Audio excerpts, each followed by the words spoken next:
Well, good evening, everyone, and welcome to my channel. I'm Kip Davis. I'm a biblical scholar and a specialist in early Judaism and the Dead Sea Scrolls. I am joined this evening by my colleague, Dr. Joshua Bowen, a Syriologist extraordinaire from Digital Hammurabi, and we're both very excited to have on Dr. Maggie Bryson, Egyptologist, graduated from from Johns Hopkins. I think that's right.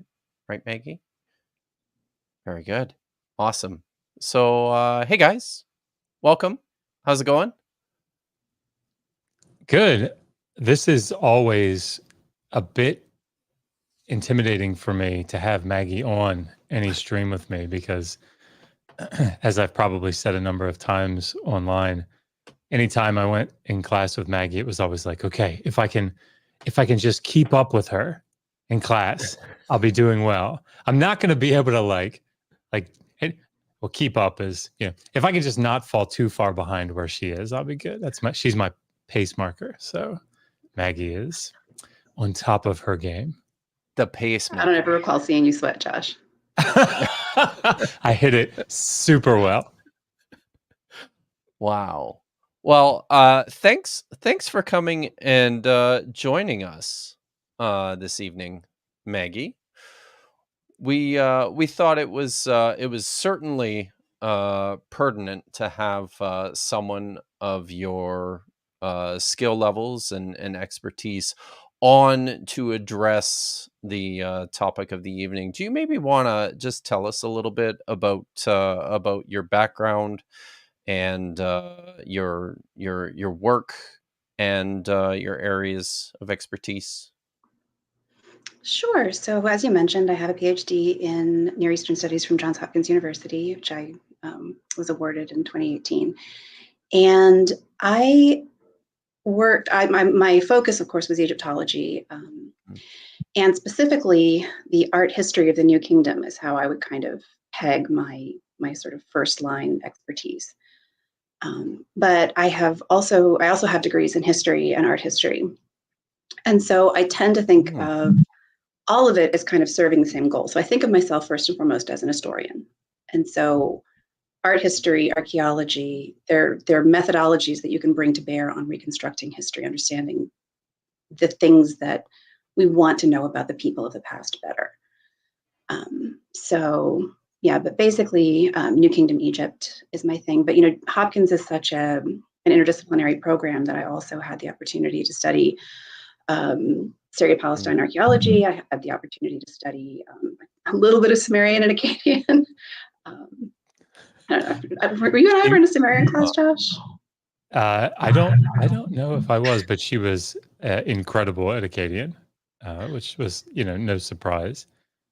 But so I've done enough of that, to be able to teach some very introductory. So like right now I'm teaching a class at the University of Maryland, Baltimore County on ancient Israel, which I just love because it gives me an opportunity to talk about this really important region. And of course, I usually end up coming at it from a more Egyptological perspective. But the intersection between Egypt and the broader Near East is really fascinating to me. And right now, I mean, I am, I've probably got a couple of publication projects that are in varying degrees of behind schedule, but so it's been a while since I put out any articles, but hopefully something to come in days and months. Who knows what.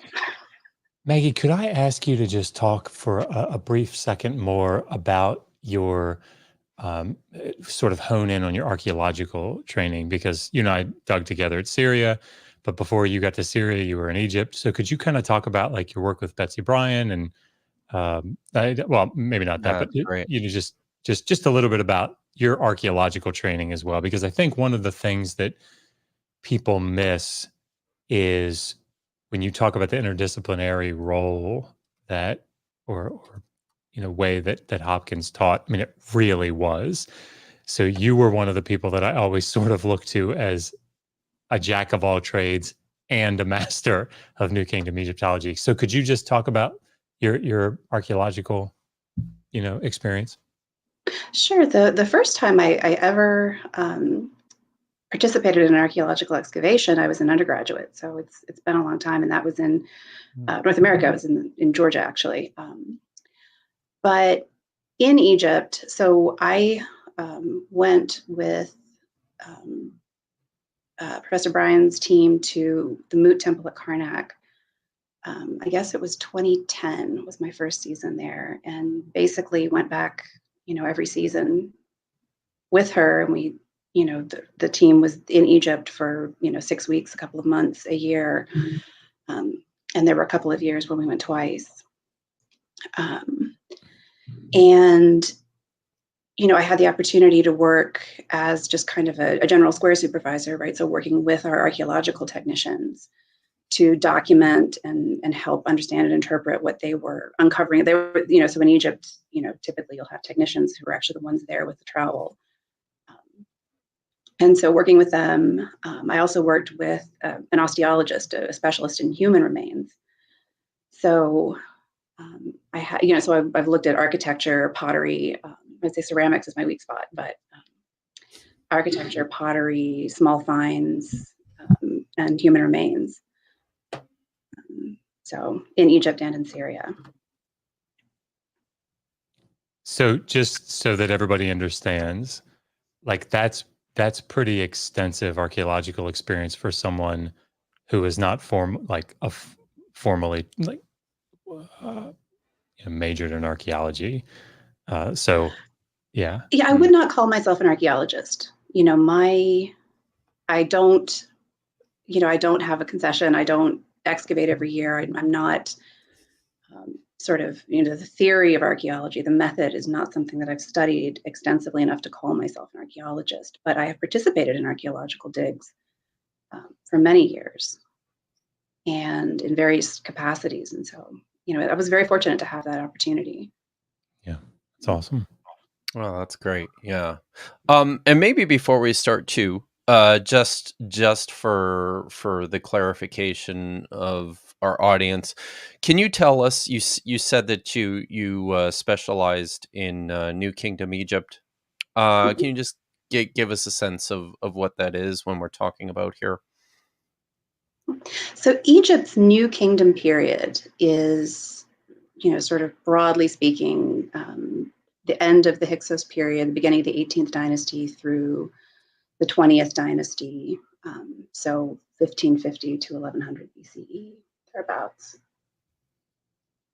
Excellent. And it was a period. It's the golden age, I guess, Right.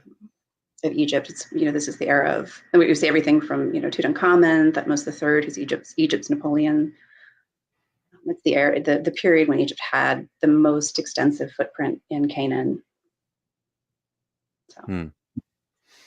And that's all very important and pertinent for the discussion we hope to have this evening, which is all about the relationship, I suppose, the relationship that Egypt has to the region of Canaan in this critical time, in large part because of what the biblical text has to say about what happened at the end of the Bronze Age and the beginning of the Iron Age.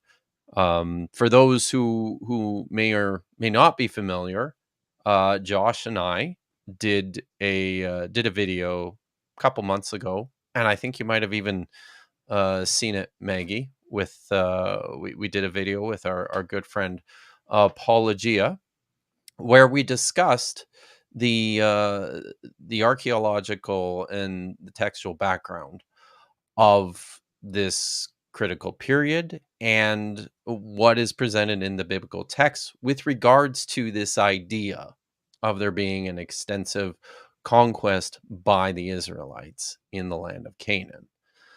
So we thought it was really important to hear from somebody who's worked with Egyptology, somebody who's worked in the material culture, has experience in archaeology. Excuse me for a sec.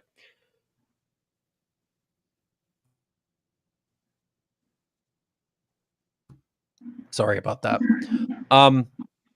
But to hear from someone such as yourself, in large part because of some of the pushback that we've received, in large part from Christian apologists who seem upset, challenged by pointing out the nature of what's happening in the region, what's going on in Egypt. So Josh and I had hoped to add another voice to this conversation in order to provide a strong sense of expertise and some clarity to the situation. So I don't know. Do you have anything more to say about that, Josh?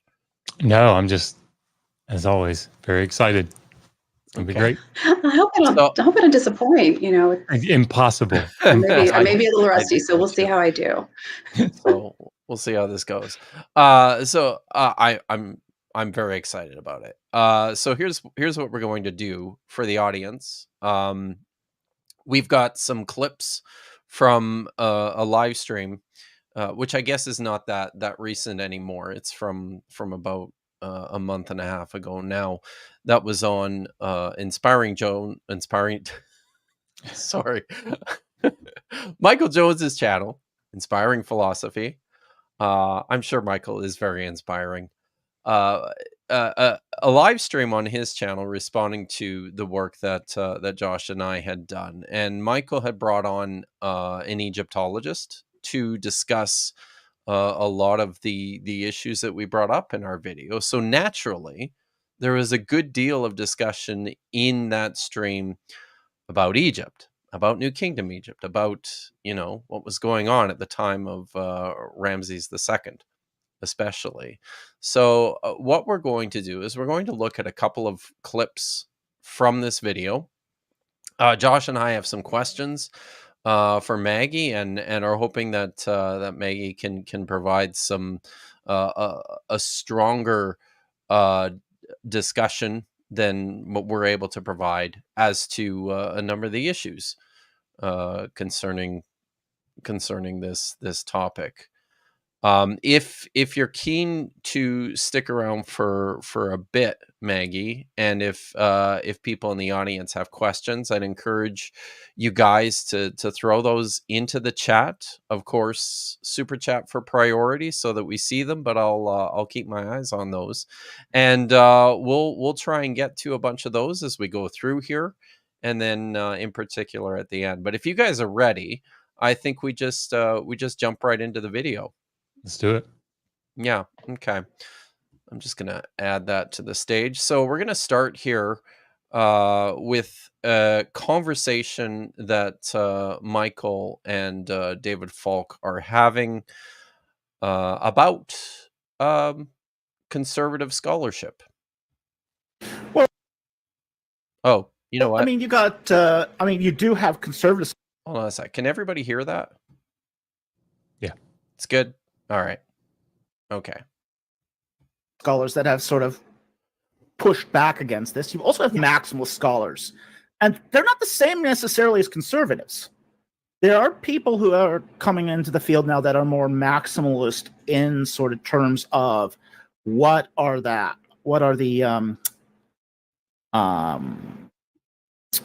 their approach to the ancient texts. Okay.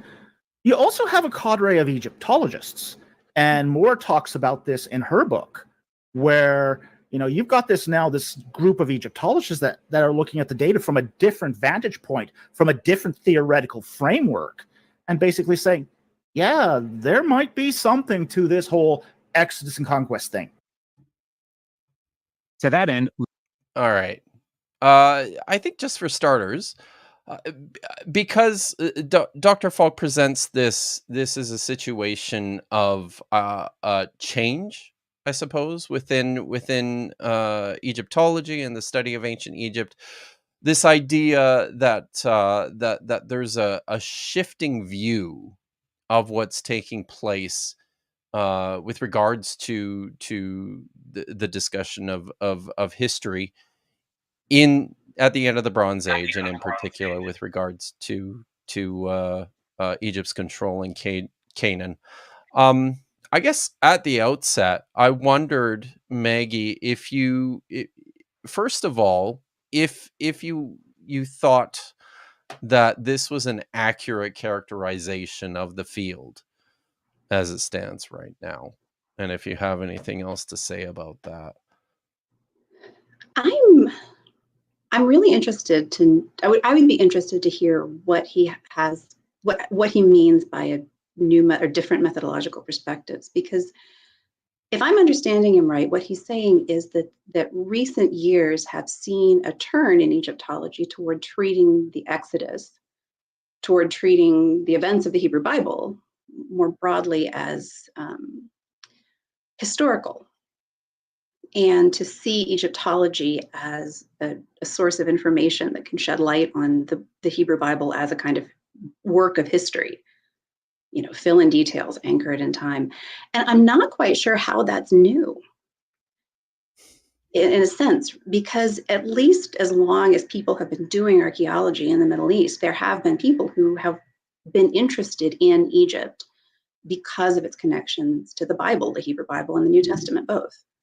And and there are there've always been kind of conflicting currents too. I mean, ever since the Enlightenment, really, when people first started being able to sort of read the Hebrew Bible critically and talk in public, talk openly about the kind of historical criticisms that they had, there have been people who have wanted to see it as complete bunk, and there have been people who've wanted to see it as just a straight up history, right? As a reliable, blow by blow narrative of things that were happening, that if you had been standing there on the ground, you would have seen exactly, or you would have seen Moses, and snakes and locusts and frogs and blood and all those kinds of things.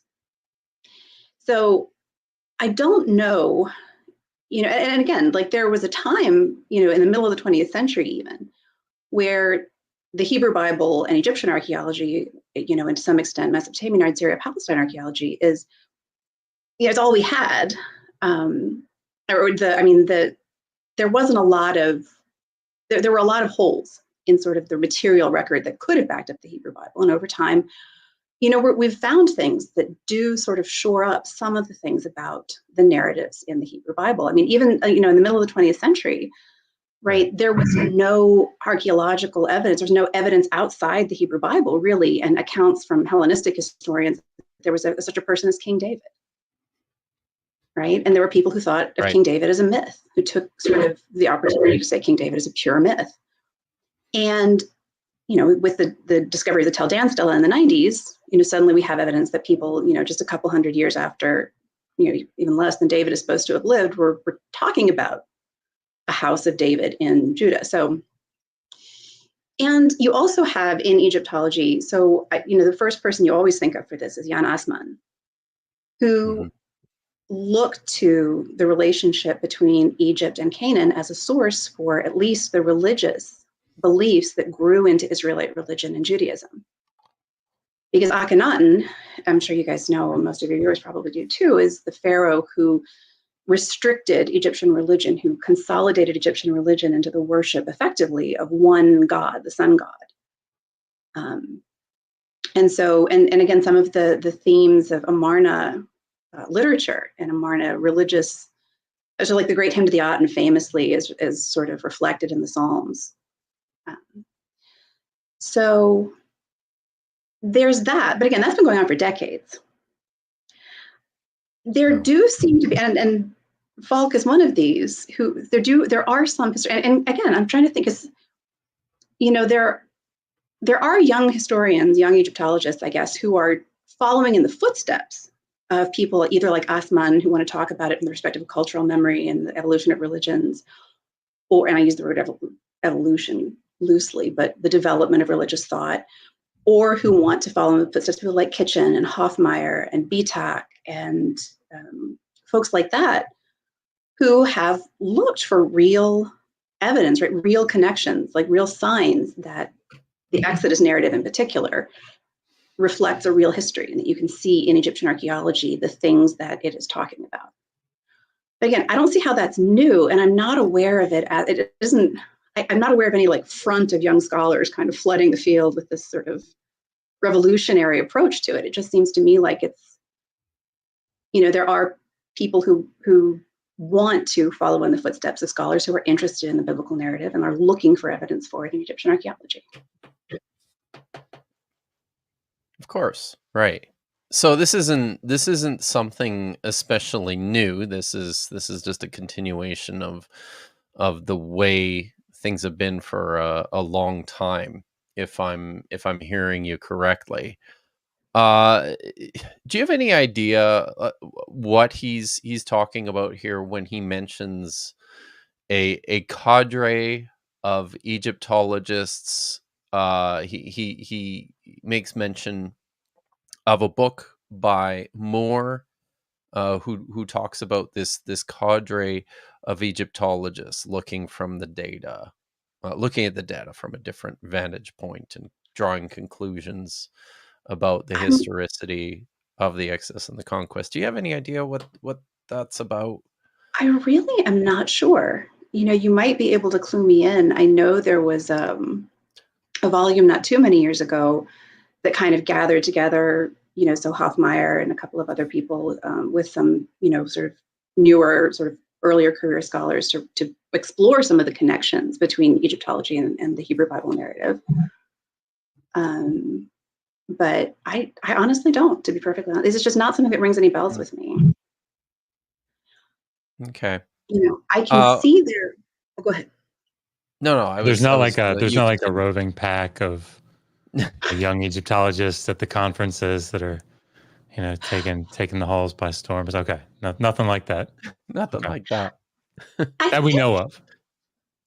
I think there may be a tendency in Egyptology and in scholarship, in ancient history and ancient studies in general, for people who want to take a more literalist approach to literary sources, so like to the Hebrew Bible or to Manetho, to Josephus, to any of these sort of not primary sources, right, but sort of primary plus one, sort of one and a half secondary sources.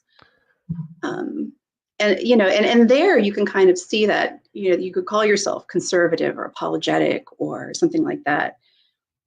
And I don't know if it's just me, but people like that often seem to kind of have a sense that they're being laughed at, that they're being mocked, that they're being treated unfairly by other scholars. And in some cases, it's probably not entirely an incorrect perception. But there are also reasons for it, so which I expect we'll get to. It would be not, and because the thing is, if there was a smoking gun, if there was clear evidence for the narratives of Egypt and Israel in the Hebrew Bible, particularly, and I'm thinking here, the Exodus is always the one that comes right to the fore. If there was smoking gun evidence for the Exodus, I cannot imagine any Egyptologist not being at least open to considering it, right? I cannot imagine it not being something that people wanted to engage with. I can imagine. There's the smoking gun. Sorry, I had to.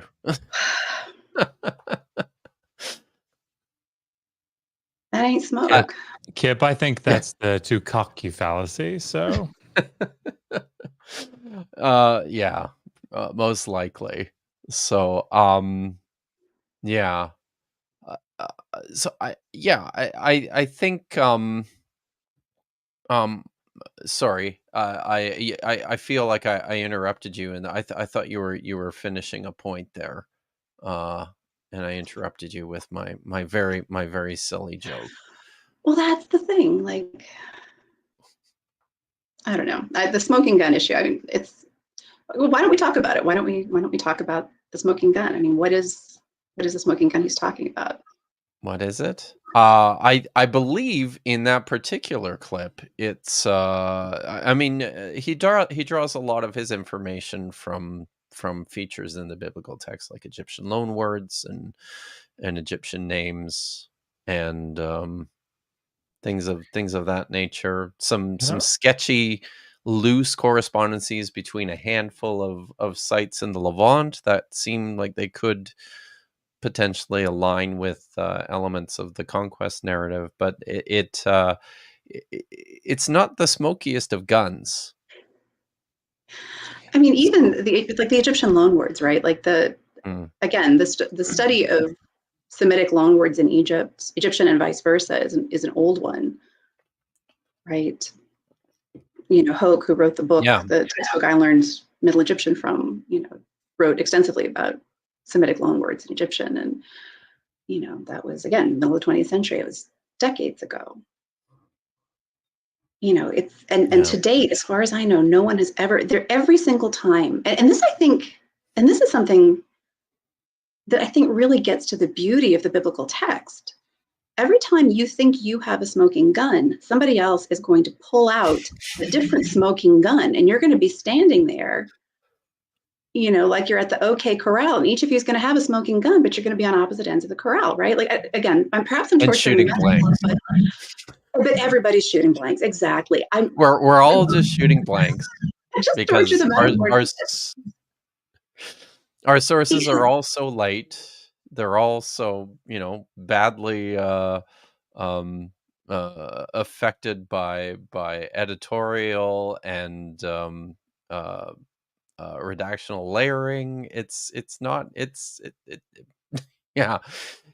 even when we're not talking about redaction, even when we're not talking about things that have happened since these texts were put into writing, if we could even track that down, even if we could track it down, right? Even if we had an Ur text, it almost seems like there's always everything that gets in there is always going to be something that you could read two ways,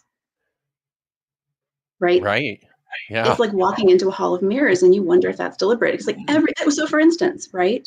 Like you were talking about names, Egyptian names in the Hebrew Bible, right? The classic one is Potiphar, right? Padi Pare, the person who enslaved Joseph, right?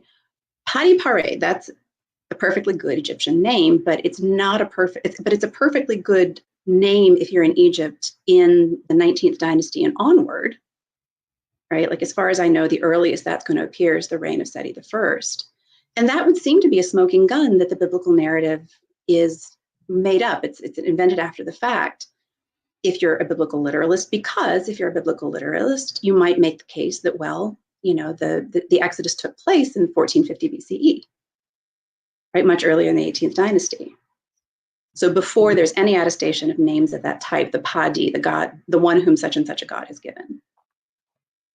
But if you are a biblical literalist who goes, well, I literally think that the Exodus must have happened in the 19th dynasty because the city of Ramses features in it, right? It depends on what literal you want to go with.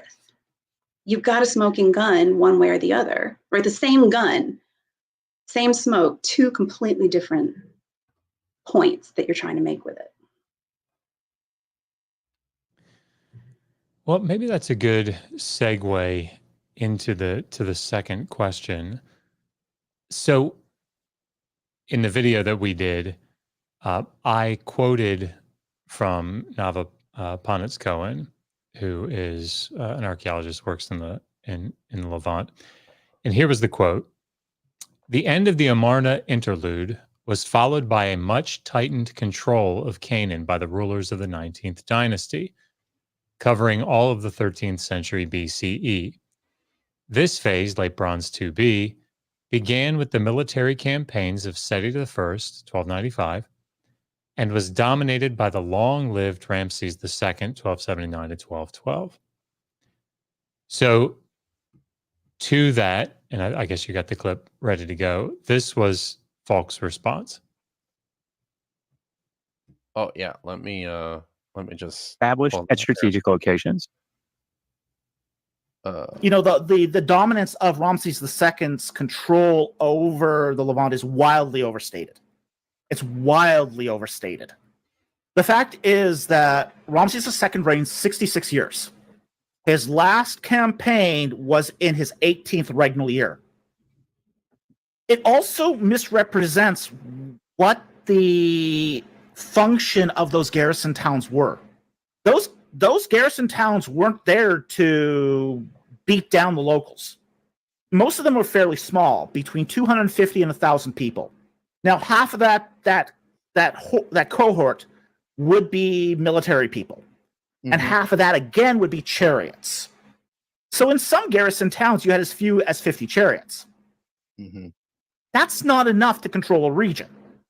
The three functions of the garrison towns were to collect tribute, to be a monitoring station, and to be a rest drop for the king when he goes on campaign. That's the three functions of garrison towns. They're really not there to be the stick. They're the eyes of the pharaoh, not the outstretched arm and the mighty hand. Okay. I expect there's probably a lot there to talk about. But one of the reasons we really were interested in having you on to talk was geared in this direction of the question of control. What, the nature of Egyptian control in the region of Canaan at the end of the Bronze Age and the beginning of the Iron Age. What did this look like? And we heard Josh quote from a well-known, widely published, highly respected Levantine archaeologist who said that that Egyptian was the dominant power in the region. And then we heard Falk challenge that with this statement that that Egyptian dominance in Canaan was, in his words, why the dominance of Ramses II's control over the Levant is wildly overstated. So I'm just very interested to hear from you, Maggie. What does this look like in the Levant? What is the extent of Ramses II's control? Sorry, in the region. What does this look like?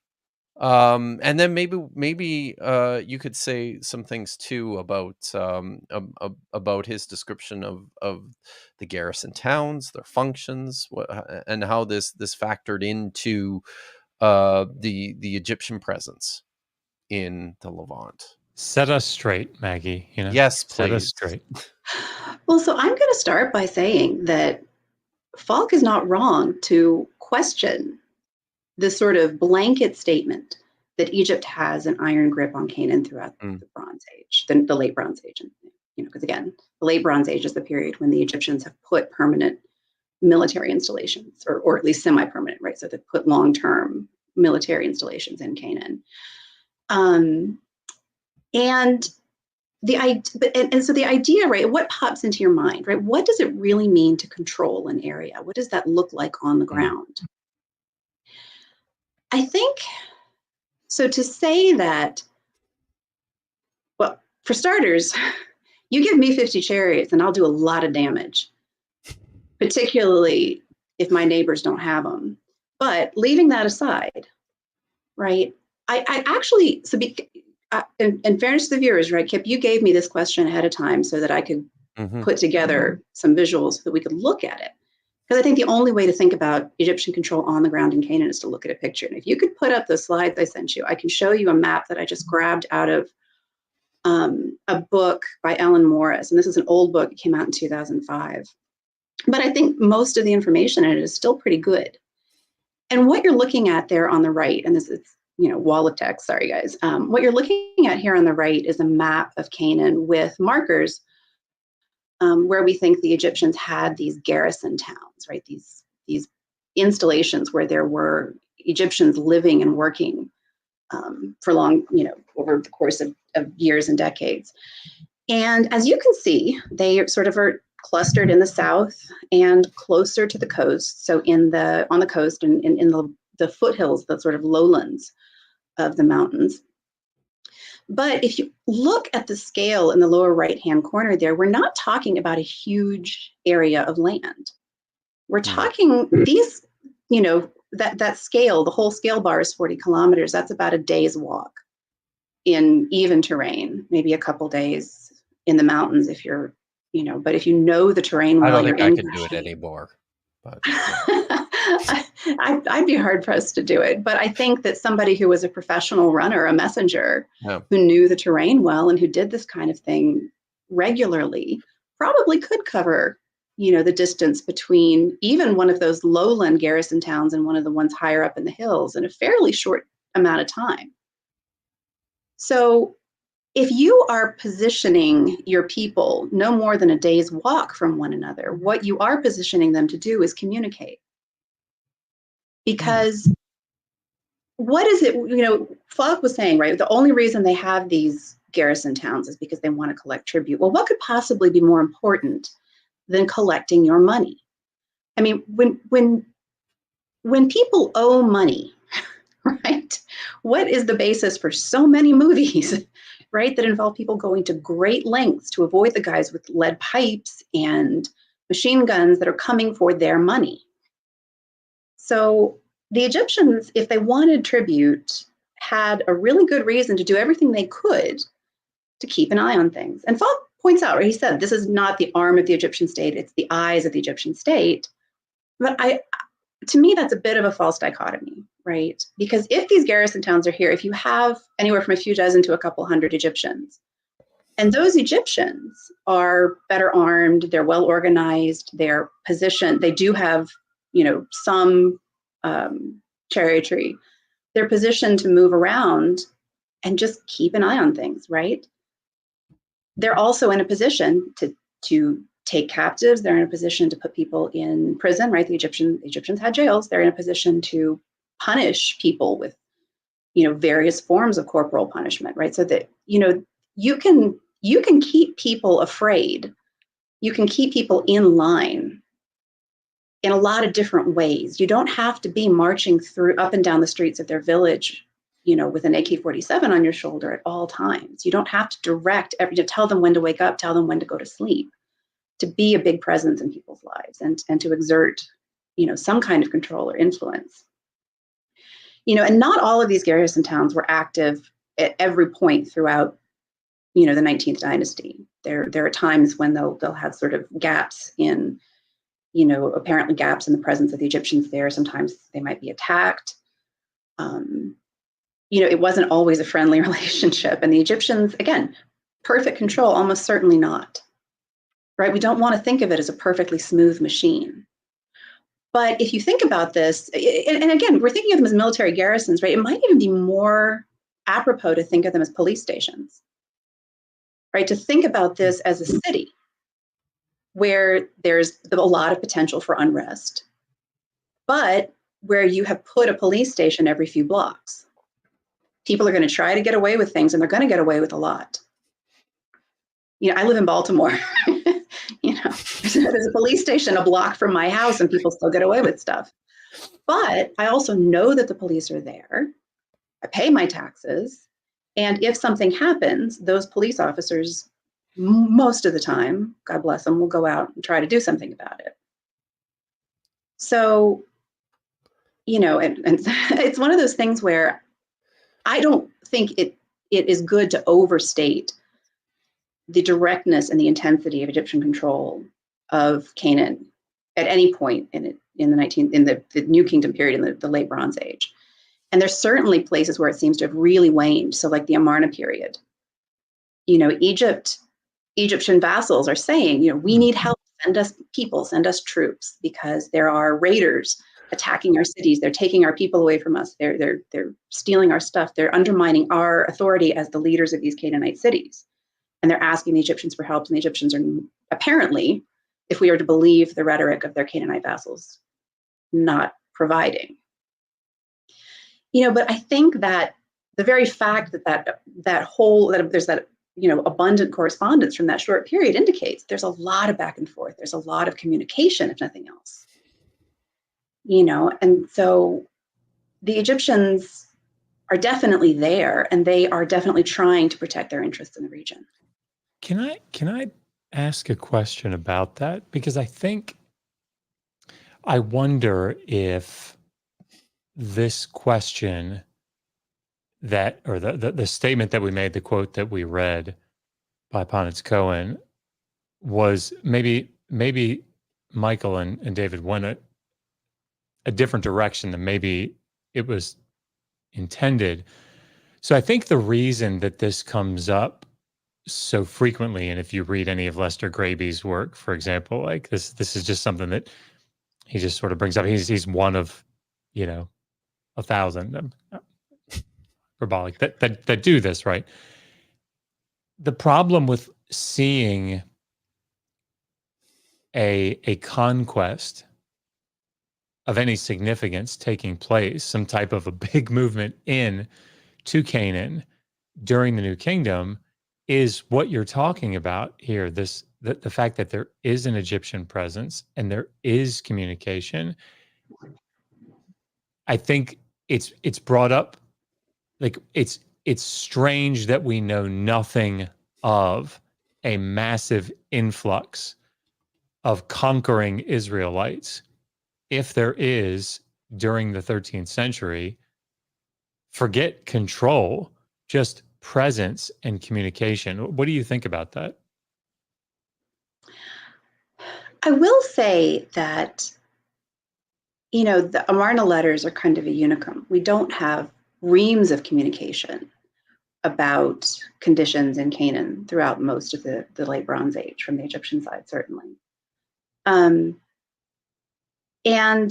I don't think it's necessarily the case that every conflict is going to leave a written record. Like we have destruction layers throughout the Bronze Age, up and down Canaan, and no, some that people try to link with the conquest by the Israelites, and some that clearly couldn't be a part of that, right, in the early Bronze Age even, right, that we don't have a good explanation for, because they didn't leave a good enough record for us to really understand that.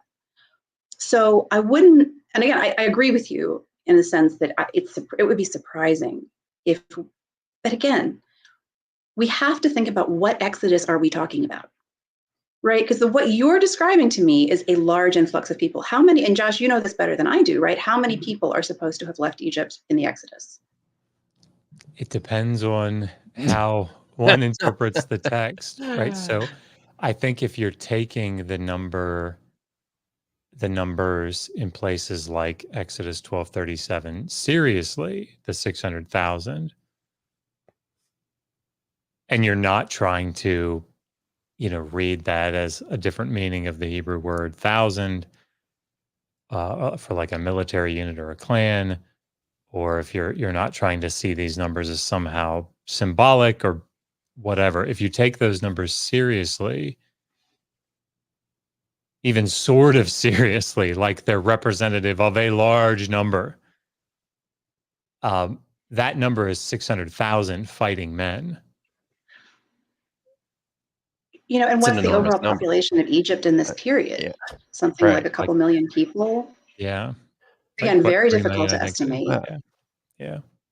But I mean, even if these numbers are hyperbolic, though, I think the intention of the text certainly is to provide this sense that it is an enormous number of people who have made the flight out of Egypt and into the region of Canaan. What would really surprise me is not so much that we don't see Egyptian records of it, is that we don't see any mention of the Egyptian garrisons in the Hebrew Bible. That to me would be the That's stranger thing, because see there are other places in the biblical narrative where they talk about fighting with the Egyptians, or where they're very explicit. And they're not just talking about, right, they're talking about like small, like Abimelech of Gerar, right? Like he's not Pharaoh of Egypt, but he's a character, right? Or the king of Salem, or like any number of these, or like all the alliance and the story about Abraham and Lot, right? Like all of these, there are people, right? There are personages, there are political powers in the region. And it surprises me that that nobody mentions, because it's like, there were probably Egyptians living there, like even in Sinuhe, right? The story of Sinuhe from the Middle Bronze Age, right? Way back when, and we can't get into the Middle Bronze Age because that's just a whole other thing. But right, when Sinuhe is on the run, it seems like as soon as he clears the border, right? As soon as he clears the Delta and is off into the desert. He's free from the Egyptian authorities. But the guys he goes to visit with, right, or the guys he goes to stay with, right, the Canaanites he goes to live among are telling him, we've got Egyptians over here. Come join us. You'll be able to, you can talk to them. You feel like you're at home, right? There's so much, interwovenness in that period. And the thing that really surprised me is, as explicit as the Hebrew Bible tries to be, if it's really trying to cast itself as having taken place at a time when there were regular Egyptian delegations to Canaan, where there were Egyptian outposts, where there were substantial numbers of Egyptians resident, I would have thought that they would have said so in the Bible. And this is why Finkelstein says so in that recent series that he did at the Albright School down in Jerusalem, like at the Albright Institute. Is that the Kedem series? Yeah. The Hebrew Bible knows nothing of Egypt during that transitional period. Like it just knows nothing of it. So it knows a lot about Egyptian literature. Like if you're looking at the Exodus, one of my favorite things about it is like the river Nile turning to blood, right? That's a beautiful Egyptian literary motif that goes back, hundreds of years. Right? There's the famous story about the gods dyeing the river red to confuse the goddess Sekhmet, so that she'll think they take red beer. They fill up the entire Nile Valley with red beer because she's been sent by the sun god to kill off humankind, and they want to stop her. And so they fill the whole Nile Valley with red beer, and she goes, "Ooh, blood, oh boy," and goes and drinks it, and she gets so drunk that she passes out. In that story, a blood Nile is a good thing. In the Hebrew Bible, there is a blood Nile. It's a bad thing. It inverts polemic now an Egyptian literary motif. Yeah. Right? Because, and again, the blood Nile is not always a good thing in Egypt, right? There are other texts, so like the pessimistic literature from the Middle Bronze Age that cast a Nile red with blood as a bad thing, a sign of the god's displeasure, but, or just the world having gone awry. But there are things about, or even the story of Potiphar, right? There is a story called the Tale of the Two Brothers, where a younger brother is seduced by his older brother's wife, who then accuses him of rape. Right? There are Egyptian literary motifs that come up time and time again, and really, like if you look at it, the plagues, you can almost track them one-to-one to Egyptian motifs, right? So a plague of flies. Well, what is a fly for an Egyptian? Josh, do you remember? I'm sure Betsy told you. Don't do this to me. I won't. I was probably sitting in class, like translating Sumerian in my head. That's probably what was happening. I guarantee that's what you were doing, because Sumerian will forever baffle me. I will never be able to read Sumerian. But I might try you and Billy Carson. But anyway, a fly is a symbol of military valor. Egyptian soldiers are given flies. Right, the Queen Ahotep, right, a famous Egyptian queen who was a military leader, had golden flies, the flies of valor. Because what's a good soldier? He's somebody who constantly harries the enemy and never gives up. You can never catch him. He's always going to come back and sting you again.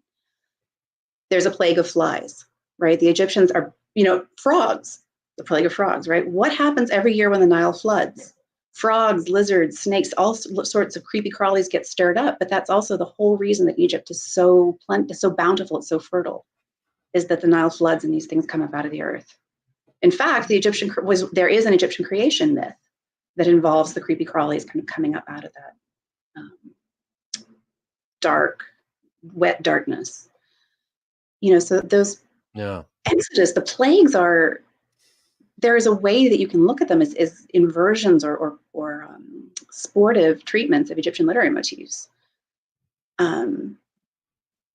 So, I mean, even the Exodus, even the night itself, right? The demon that comes by, the angel that comes by, and trying to keep a death-dealing supernatural being awake from passing by your home at night. There are Egyptian spells against that, right? So it's not that the Hebrew Bible, you can make an argument that the Hebrew Bible is very familiar with Egypt, that it's richly literate in Egyptian myth and story. I think you could make that argument. Right. But again, so maybe what it's not particularly literate about is the actual situation on the ground during the reign of Ramses II, in which there probably would have been, even if they were not a well-organized, highly structured governmental presence, even if they were just, 30 guys in a chariot, they would still have been there. They would still have, and you saw that map, right? There are plenty of these places where Egyptians were positioned, where they were coming and going a lot, and you would think we'd hear something about that, not necessarily from the Egyptians, but from the Israelites. So I need to let you know, Maggie, that if you're looking for an updated map of the region, there is one out there for sale. We will get to that. Yes. So, sorry. All right. Yeah. Before I get too carried away dreaming about Egyptian literature, I'll let you keep going. Josh teased it. We'll get there, but I think I'm happy. I'm really glad you made that point, because I think that's a glaring one that people miss, where this story about Exodus and conquest kind of leaves Pharaoh behind in Egypt and enters Canaan filled with Canaanites. Yeah, it's an excellent point that just does not really seem to align with even this perspective of Egypt that you provided for us here. One other thing that I wanted to ask about this map and about this period. You mentioned that there was perhaps some waning control of Egypt during the Amarna period. What does the situation look like by the time of Ramses II, I guess, by comparison? So Ramses II would like you to think that he had perfect control, that the people of Canaan, all the way into Syria, right, the lands along the Orontes and the Euphrates, that his ancestors, or his forerunners, not necessarily his ancestors, but his forerunners as Pharaoh had conquered, that the Mossad period were all falling at his feet. But in fact, it was a really difficult time in Canaan for the Egyptians, because they were faced with pressure from the north in the form of the Hittite Empire.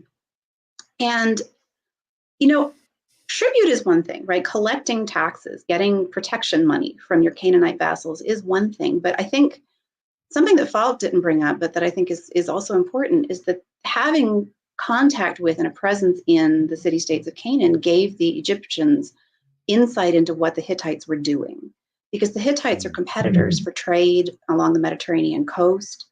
They would love nothing more than to have ever more control, right, of those port cities, and to be able to move goods and people around, down to the Red Sea,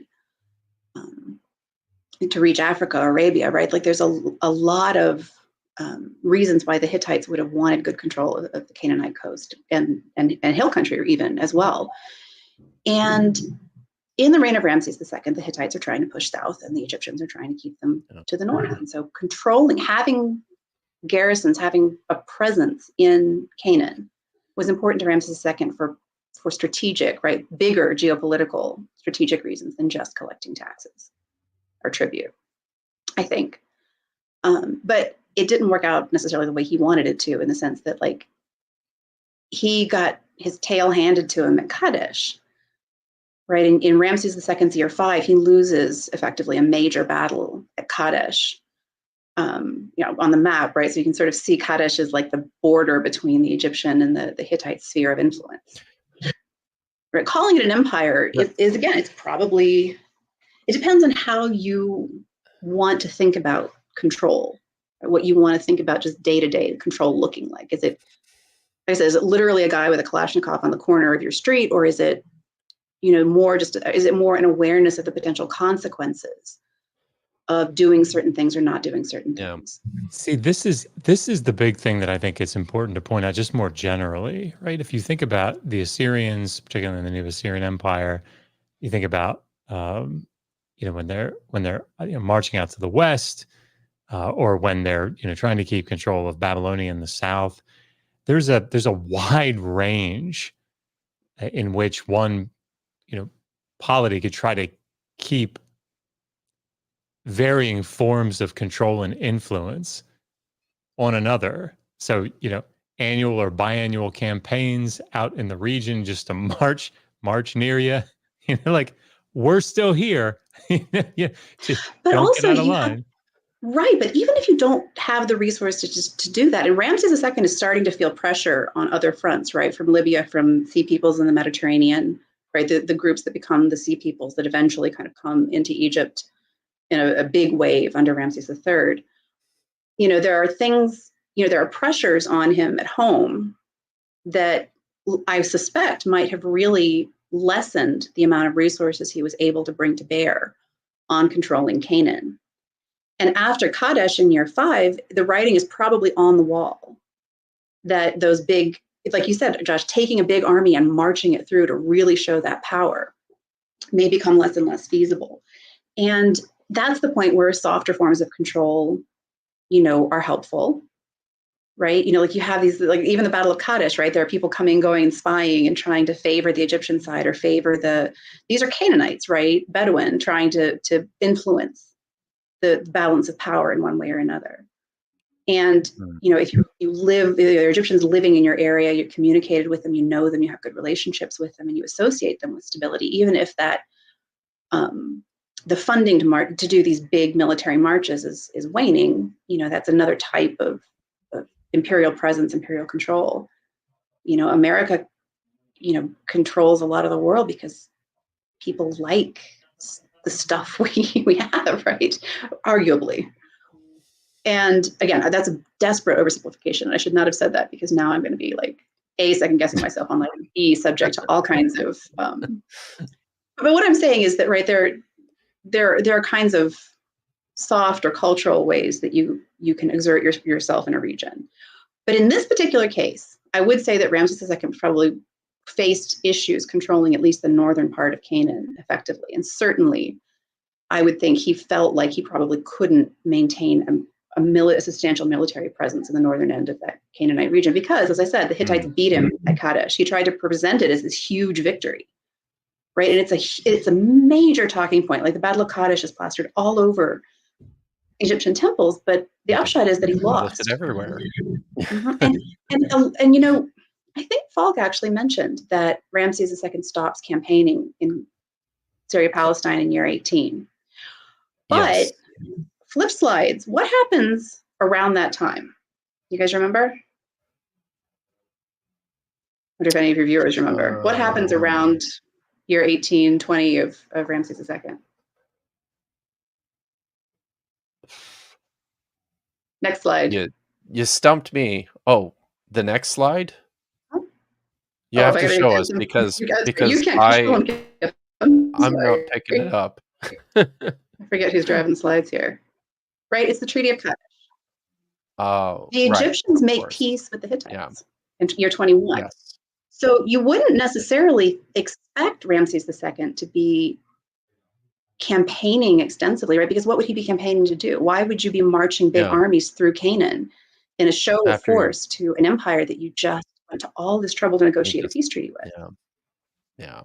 No, right? You've established marriage alliances. Yeah. Right. It's not necessarily the case that he's completely lost control, but there is a new political order based on a perception on the Egyptian side. They're weaker, I think. But again, what bearing at all that has on the Exodus narrative escapes me. I don't see how this is relevant because in order to have an Exodus, you have to have Israelites. And that's something I don't see any evidence for at all in Egypt. And that's a different story, right? So it's fine, right? We've gone to all this trouble to talk about this, but the thing that really gets to me, and again, I don't think Falk is wrong. Like I said, to question the extent of Egyptian control in Canaan under Ramses II, I don't think he's wrong that there are scholars who are interested in the potential historicity of aspects of the Exodus narrative. But I don't see how any given point of historical fact is at all relevant. Like all of this is kind of beside the point. It has nothing to do with the Exodus, I don't think. And that just might be me. I think no, that makes a lot of sense to me.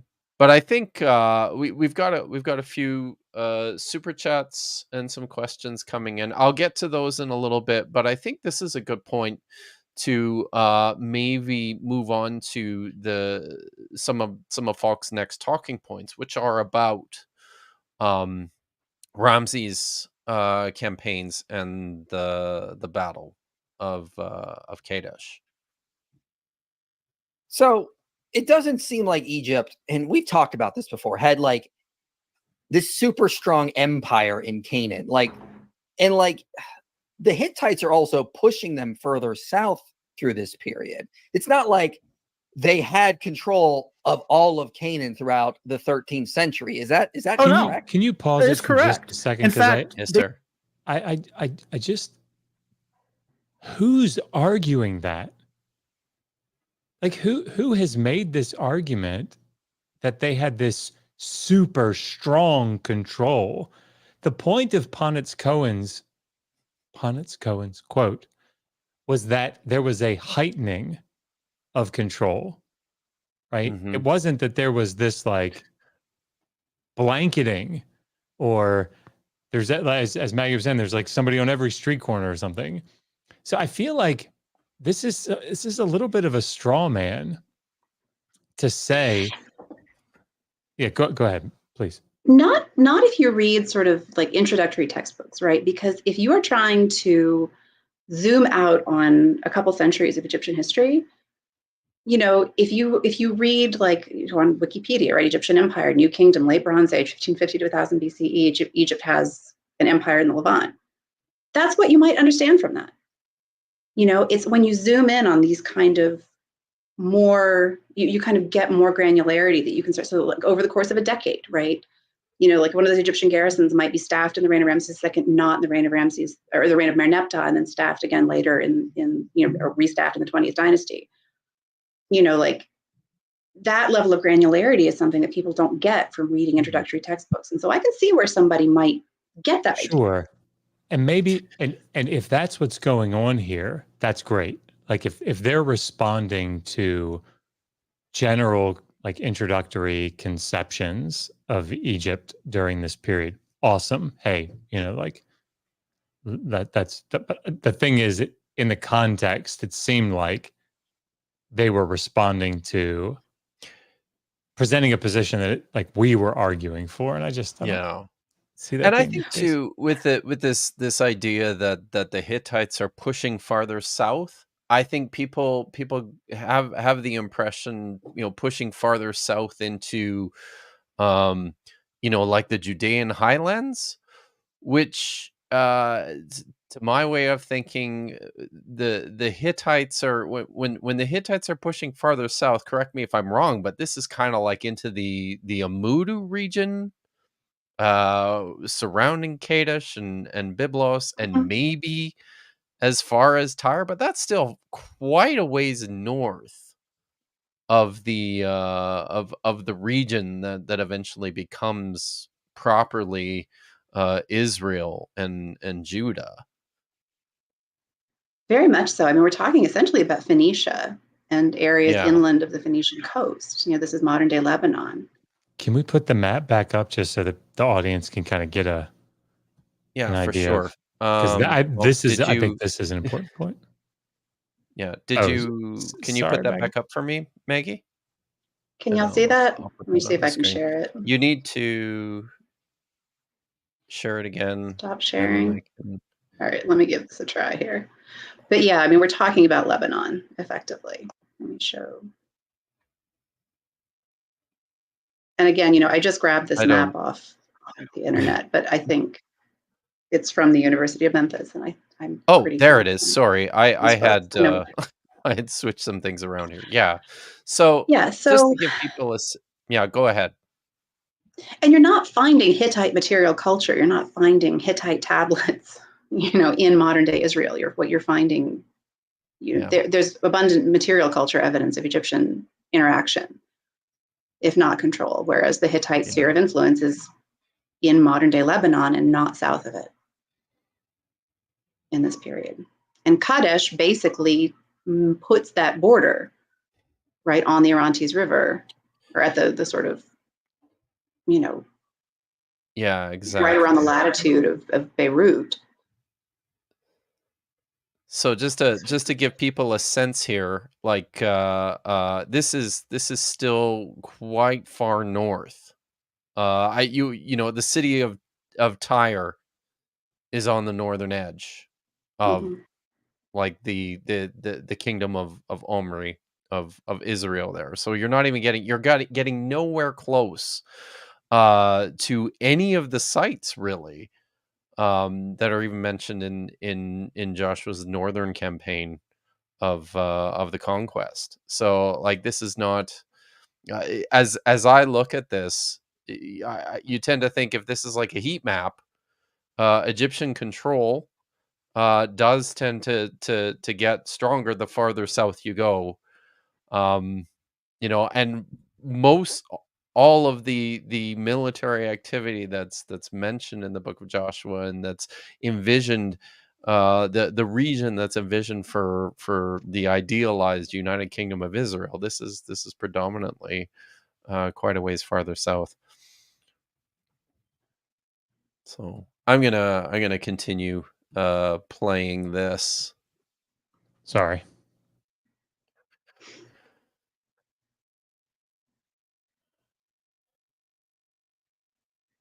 Throwing spitballs from the back of the classroom. So I have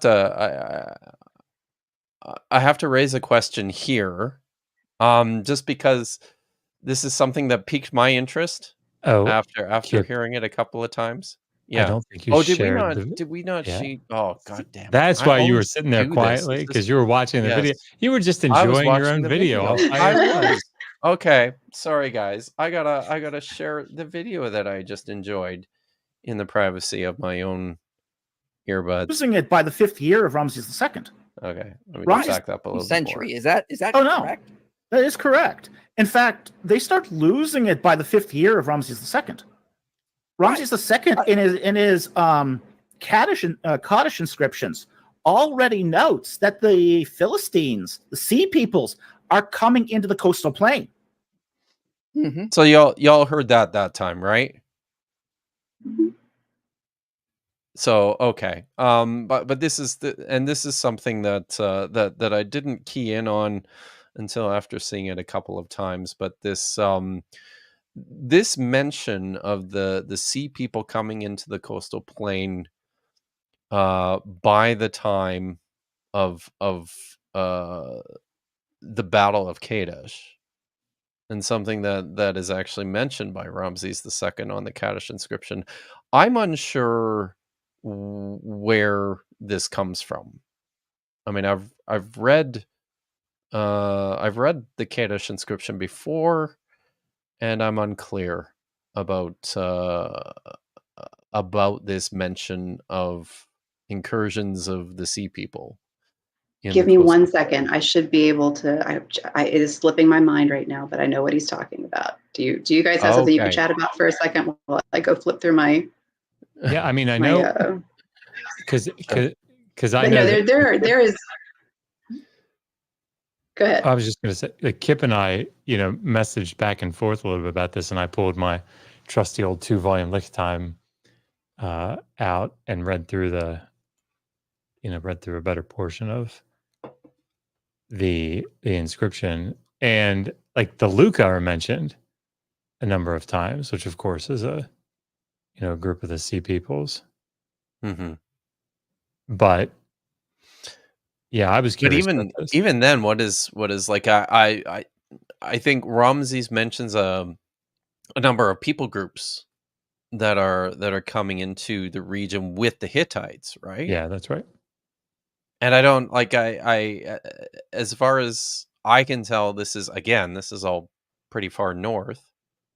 In and around the area of Byblos, and but yeah. I will say, know. I wanted to, while we're waiting for Maggie, I wanted to push back on both of you because, like, I disagree wholeheartedly that Ramses II had this, did anything but a resounding win. Because look, I read this He inscription. Like, says it. You read the don't you inscription, remember? right? Like, all his forces, right, were like, oh my gosh, taken by. And he, man, That's right. he just girded on up and went and blazed By the blazed power of Ray. I mean, come on, So, like I don't. maybe while Maggie's looking some of that stuff up, maybe there's a couple things we can answer. Sorry, guys. It's a here. year two. It's year two. Oh, all right. And I remember the Sheridan, and I'm just trying to flip through and see if I can figure out what I like saying Oh, okay. Weshesh. Weshesh. I'm just gonna grab a couple of these super chats here that maybe you and I can address. There's a few here that I think. Did somebody would want be me to good do some beatboxing? Is that what it is? Yeah, Watch, Maggie is absolutely. like really trying hard not to facepalm right now. She's like resisting her hand coming up. No. She's like, oh my God, how did I end up on this show with these clowns? What is going on? All right. Oh, is she frozen? Oh, maybe not. Okay. I thought we could handle this one. Do you think the idea of the Exodus was written against Manetho? I mean, I know that you're probably super well read on Manetho, but I'm not super well read on Manetho. So I'm going to say, maybe it's all a journey. There you go. That's my answer. It could be. So, I mean, I think the original Exodus traditions are probably quite a bit earlier than Manetho, because Manetho's he's writing like in the Persian period, isn't he? Or am I wrong? But it depends on what we mean by was written. I guess so. Yeah, right? If we're talking about this like final, redacted form, bringing these early traditions in, no. Yeah. Okay, I guess we did have something to say about that. Maybe we had something to say about that. And maybe we can let's see. Maggie, just interrupt us whenever you're ready. Just be like, all right, as soon as you're ready to go, just throw in. I saw this one, and I've got some thoughts on this. It's a Stella at Aswan. I knew it. I was trying to find the text. All right. Did you find it? It's a Stella at Aswan. Yeah, year two. I think there might be a lag. So yeah, again. Is there a lag, Maggie? There might be. Oh. Are you guys hearing me okay? I can hear you. Yeah, I think there's a little bit of a delay. So is this? So I guess what is when the sea people in the Kaddish inscription? What's he getting at here then? Oh, hello. Can she hear me? Oh, so hi. I can hear you. Yes. So there are incursions by the Sheridan, which is a group that later appears among the Sea people in Ramses III's inscriptions. And Merneptah, is it in the Merneptah Sea People's inscription too? Right. So the Sea Peoples are not a brand new thing in the reign of Ramses III. Right. Some of those groups are known and are already starting to put pressure on the Egyptians. Absolutely. Earlier in the 19th dynasty. But again, I'm still not sure I understand what bearing that has on the Exodus. And we talked about that right earlier. I was saying, right, so Ramses has problems. This might have been before we were live, but I was saying that Ramses II has problems on his western and northern fronts. He has problems on the southern front, right? Because Nubia is always a potential threat. Right. Right. It's not that Egypt was ever in a vacuum. And Ramses II rules Egypt for a very long time. But regardless, there are Egyptians in Canaan in this period. There is an Egyptian presence there that Ramses is trying to maintain in the early part of his reign through military activity, and then later in his reign through this agreement with the Hittites. So Okay. All right. I'm gonna push play on the video. I think it's still up here, so everyone should be able to hear it. You can all hear So that, if right? they're already coming into the coastal plain, they're already losing it on one of the major routes that they went on campaign. And Baruch Halpern even says before Rameses the third, this was happening. Oh yeah, Like Egypt no longer it was in a condition to project power beyond its borders, even before Rameses III. So into the, I would guess one would assume into the 1300s. That is, no, sorry, 1200s. We start seeing this as early as the Amarna period. That's when we see this. The earliest we see this. Right. In fact, there's one Amarna letter where it talks about a raid of sea peoples into the coastal plain.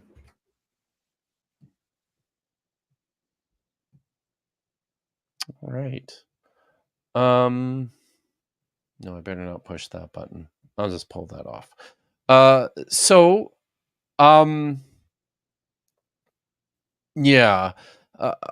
I did want to include this.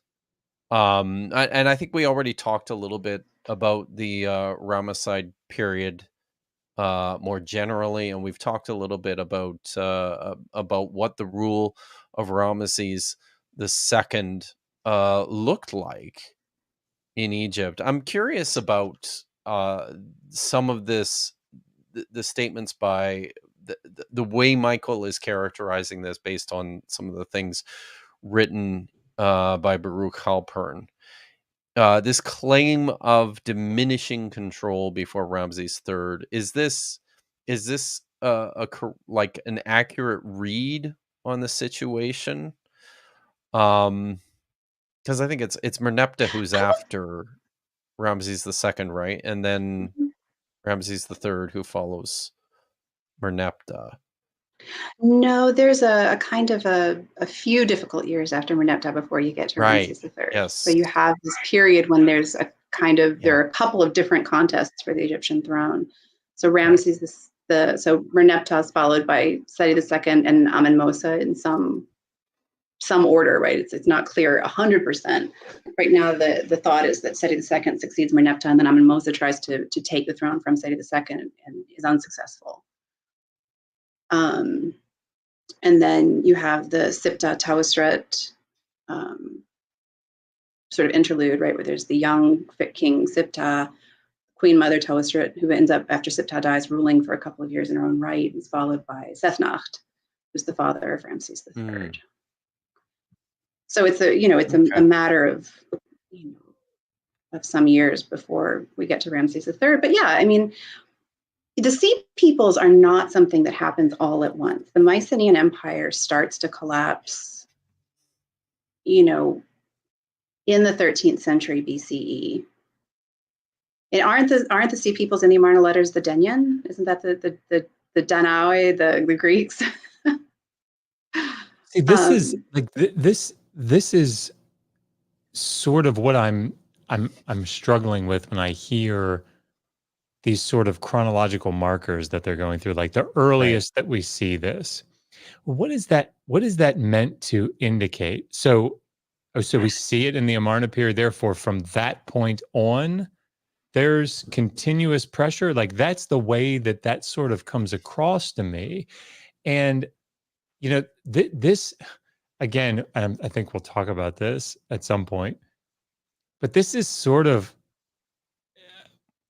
it feels in the same vein as the Amorites, right? When we talked, I mean, Maggie will remember this, when we talked about the Amorites, the third millennium and the second millennium, and who were they and how did it function? And I think you were in that same class and we had to write that, like we had to critique and write our own Wikipedia entry for the Amorites.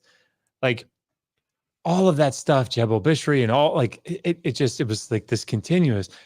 And so much of this was a question of like, what are we looking at, this monolithic or this homogenistic group that's all coming in and conquering and take, or are we talking about people that were always there? And it sort of feels like it's following that same sort of pattern where, well, we see a group that's identified later in the inscriptional evidence as a part of the sea peoples, and we see them back here. And so what? Like, therefore what? That's the therefore what is what I'm still sort of, as you say, hanging on, you know?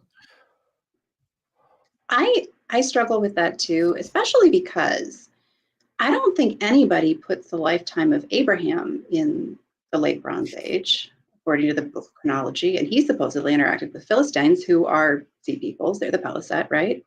At least in principle. We can't push that timeline back.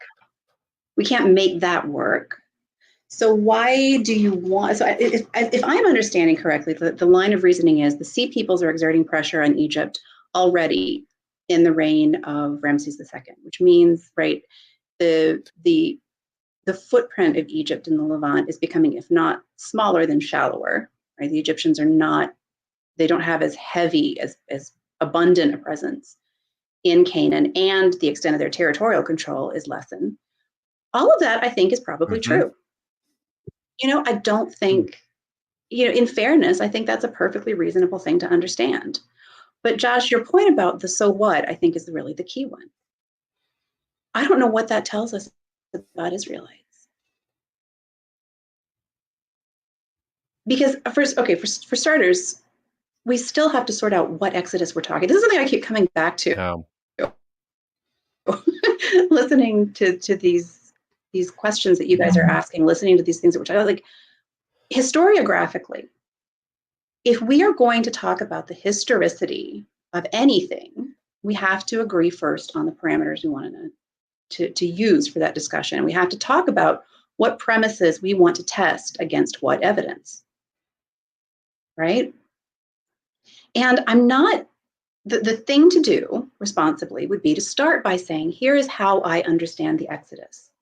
Here's what I think the biblical narrative is saying in detail, right? And then test each point against the evidence that you have from outside sources.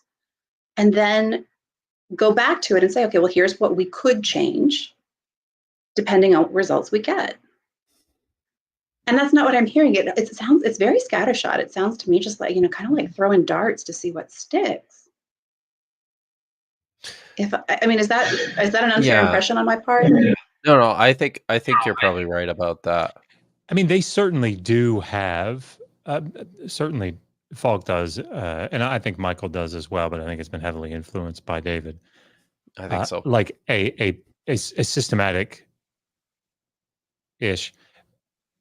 view, right? It's predicated on a particular view of the Hebrew Bible, and so I don't think it's certainly coming across that way in many of these video clips. That is true. But I think, if, you know, to be fair to them, I think if we were to play back through, what does Michael have, like a 3-part video series or something on this, or at least one part of the 3? I don't know. I think it's properly remember. there's three videos that he made about the Exodus and the conquest. That's what you're talking about, right? Yeah, that's right. So like they do have a view, and they do have a particular year or close to it I think that they want to see, and like they have an idea of which pharaoh, all that stuff. 1225 Ramses II. But I will never understand why that works any better than the reigns of Thutmose III and Amenhotep II for the oppression and Exodus. Simply because, right, the city of Avaris is literally, that's 2 kilometers from the city of Pi-Ramessé, right? If the Exodus narrative first finds its solidified form in the 13th century BCE, right, the story is being told from the perspective of a teller in the 13th century BCE. They might know the region around Avaris as Pi-Ramessé, but there are Canaanites living in Egypt. There is construction and activity at Avaris, you know, and then Amenhotep II comes to the throne. Avaris is temporarily abandoned. You know, there are different points in Egyptian history, right? Avaris is built. You can go back to the 17th century BCE, early mid 16th century BCE. Right, Avaris is built up over time by Canaanites. They are driven out by the Egyptians. Avaris is abandoned for a brief period, right, and then it's repopulated. That story. If you are willing to be flexible about any element of it, you can make it fit with so many different scenarios in Egyptian history. And Sure I'm you just not can. sure I see any. It's kind of like the whole Potiphar thing. It's like I'm saying, there is a smoking gun, but I don't know what they're wanting to shoot with it. Does that make sense? Like you. So maybe that's And actually that's why. that's a Go ahead. no. I was going to say I threw this one in here because I think this kind of gets to maybe the rationale where David Falk has actually redrawn the map of Egyptian of basically Egypt and Canaan in the reign of Ramses II. And I think this is for the purposes of forwarding this narrative about the Exodus. One of the biggest myths that I encounter is that the Promised Land at the time of the Israelite conquest was controlled by the Egyptians, and that they controlled Canaan with an iron fist and was a mighty empire all across the Levant. And we're going to put up here a map that is circa 1283 to 1270 BC. Now, this is before the Israelite conquest. This map shows us the Egyptian hegemony as it was from 1283 to 1270 BC. Can we pause it for just a highlighted second? in orange. Because like Yep. that, and Maggie, you will have much more to say about this. That is the kind of misleading highlight that, Maggie, I think you were maybe referring to. Because while I understand the point, right, and I think that can, from a pedagogical standpoint, that can be really useful, right? When you talk about like how wide did the Assyrian rule, extend, and you like sort of show as it expands out, in parts of the Middle Assyrian period, and then it contracts back in, like. But that's when you talk about that granularity, that sort of misses it. And so this is why, like, when we moved from this idea of the oil stain to the what was it? It was like a net, right? The net view of the Assyrians. Anyway, that sort of jumps out at me. Like, would you say that represents the granularity that you were referring to earlier, or do you think this is more of a, from a I don't know, like heuristic standpoint, like being useful more that way from an introductory standpoint? Yeah, it's useful from an introductory and heuristic standpoint. Absolutely. And I noticed that it extends into the Transjordan quite a way. That's true. Yes. We'll get there. But Keep going. I mean, it looks very. This particular map looks very similar to the one that you posted. Yeah, absolutely. I mean, I think that's a very good reflection. And I think Falk keeps coming back to the idea that the Egyptians have a place. We got it lag, Kip. Yeah. Well. Okay. I'm just. We'll see what he has to say here about Rameses II. That's the period of the Battle of Kadesh under Ramses II, essentially his fifth regnal year. This represents the area of control that Egyptian had over the Levant as a hegemonic power. Now, using the term hegemony is a better term than empire, because Egypt never really had an empire. Empires were expensive. And empires are more about cultural influence and control, which, frankly, Egypt had very little interest in. Egypt wanted only one thing out of its vassals: tribute, that is, loot, and lots of it. For Egypt, hegemony was about getting lots of goods into Egypt to offset its crippling 3,000 years of inflation. So, when we talk about the hegemony of Egypt over the Levant, politically, most of the states under Egyptian control exercised a large amount of freedom. That freedom even extended to waging wars of conquest against their neighbors. As long as Egypt got its loot, it didn't much care what happened to those city-states of Canaan. Now, this map shows the theoretical control that Egypt had over Canaan during the campaigns of Ramses II. And Ramses II's final campaign was in his 18th regnal year. However, their absolute control over the region started to diminish over the next 50 years, following Ramses II's final campaign in 1270 BC. By 1225 BC, the actual control Egypt had over Canaan looked more like our next map. By 1225 BC, other powers had greater influence over the Levant than the Egyptians. The Egyptians still controlled the coastal plain and Shephelah in name, but not in practice. Other powers controlled the Levant to a greater extent by this point.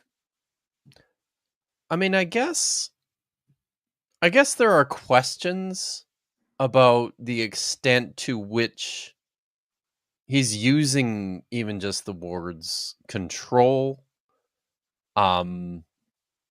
He mentions at one point there, an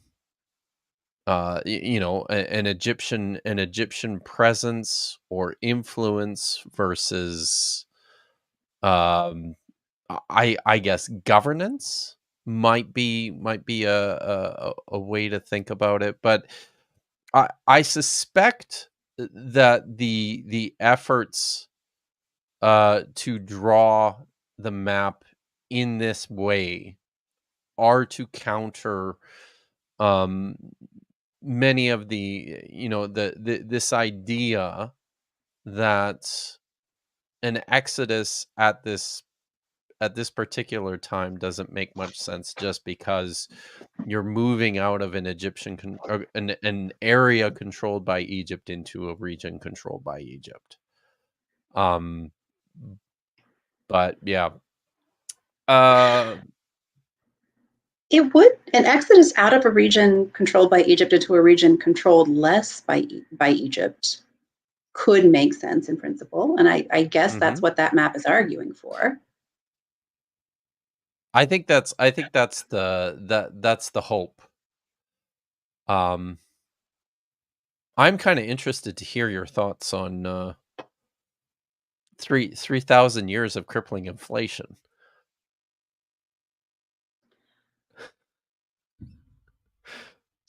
So it is news to me that Egypt's reason, that Ramses II, so the 19th dynasty's reason for having garrisons in the Levant, was to address a steady 3,000 years of inflation.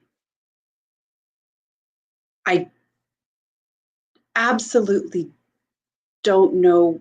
I mean, Egypt under Amenhotep III, just a few generations earlier, is the land where gold is like dust. I mean, they were able to they could fund armies and building, and I don't get the sense that the average Egyptian was necessarily doing a whole lot worse in 1350 BCE than he was in 1750 BCE. Because Egypt goes through periods where it's like you cannot be in one place for 3,000 years and not have downturns in your circumstances. But the idea of 3,000 years of inflation just... I mean, I think actually... I'm hoping he misspoke. They had some good times while it lasted. That was actually it's this one here. I think it was actually Chris Rathhouse. 3,000 years of inflation just sounds impossible. It's such it's just such an enormous period of time. And I'm struggling with that one. So many things happening. So I don't know. And I do wonder as well, something, I have questions about how making these finer distinctions between specifically what a hegemony is and what an empire is. I think some of that is possibly nitpicking. Not every empire looks the same, and not every empire is operating under the same conditions to the same results either. I mean, I think I get it. I think that the argument is still, just like you and Josh have pointed out a few times already, that if Egypt is not controlling the Levant in the sense that there are not like Egyptian army patrols walking around, there are not, the people, Canaanite, the leaders of these Canaanite city-states are not automatically obliged to do exactly what the Pharaoh says and not get at each other's throats, right? If you want to invade, if you want to invade without leaving a record, you don't want to come into an area where there are lots and lots of literate people regularly patrolling all of the pathways along which you might move a large army. So I get it. That makes sense. If you want to argue that 600,000 men of fighting age could walk in across the Jordan River and not meet Egyptian resistance per se, right? Exactly, not actually run into the Egyptian army, then you have to pause at a time when the Canaanite city-states were very independent and there were not a lot of Egyptians, at least in an organized capacity in the Levant. And that makes sense. I don't necessarily think the time of Ramses II is that time. I don't think that you could have had an army that large wreaking that much havoc in, parts of the world where Egypt had historically had a military presence and seemed to want to maintain stability. Right? Because if the city-states of Canaan are fighting against each other, war is not great for getting tribute to a third party. It's not in the best interests of the Egyptians for there to be ongoing chaos and destruction, particularly not of the kind that the Israelites say in Joshua they're inflicting on Canaan. Because some Canaanite city-states don't do that badly, but the mandate was harem, right? It was just the obliteration of livestock, of infrastructure. The Israelite conquest would not have been great for the Egyptian empire. And in the reign of Ramses II, I can see an Egypt struggling to maintain direct control on a very deep and wide scale, but I don't see a geopolitical picture where either the Egyptians or the Hittites or even the Assyrians, somebody would not have said, hold on, guys, this is a problem. And at least put up some roadblocks that we would hear about in the Hebrew Bible, if not elsewhere. So that's my take on that. Right. So I think just kind of looking at the time here, and I don't want to keep you too long, so I think we'll just move on here into this next part of the video, where Falk has some things to say about Bowen. Are to particular interpretations of the biblical text are not the only sites under investigation here. Here, Josh and I did I add that to the stage? Oh, good, I did. I'm not very good at this, guys. Here we're in the original video, Josh and I are discussing the extent of on a larger scale, just what the archaeological record shows about a variety of sites across the region of Canaan, where there is said to be this massive destruction by hordes of invading Israelites.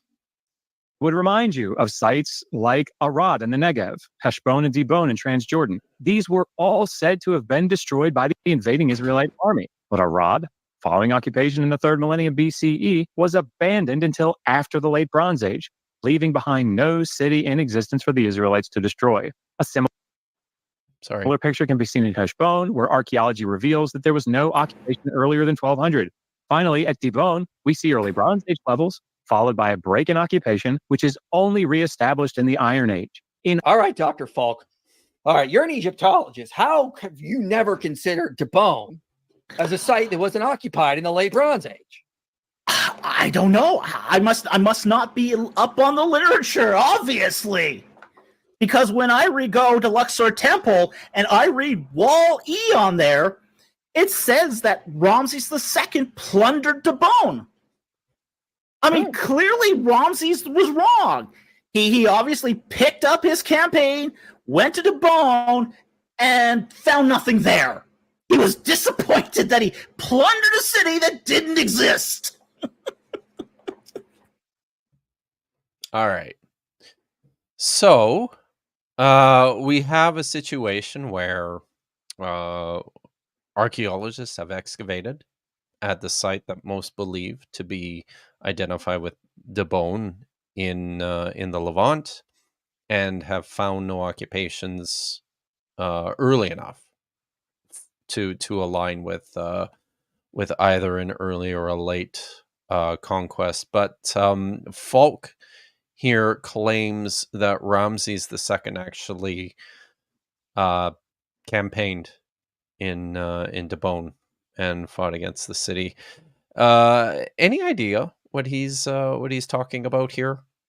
He mentioned he talks about the Luxor Temple and an inscription on Wall E, where Ramses describes plundering Bowen. Yeah. So it's kind of in the tradition of the toponym list. The Egyptians loved lists.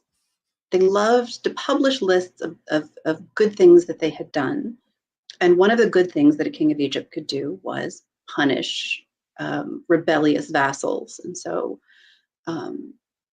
there are, throughout the New Kingdom and before, there are these sort of litanies of places that the kings march to with their armies, the campaigns. They're just campaign itineraries. Basically, they're, and a lot of people look at them as kind of like monumentalizations of day books. This is what the Egyptian army did. These are their campaigns.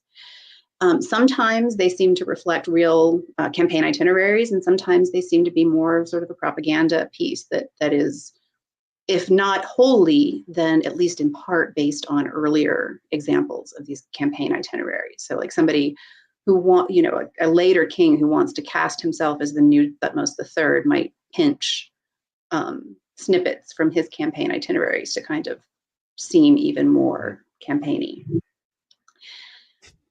The scene he is thinking about at Luxor Temple, and I made some slides because you dropped this into an email to me before tonight, and I actually put some pictures together because this is one. Let me see if I can get this on the screen. The trouble with these toponym lists is that they don't necessarily have coordinates.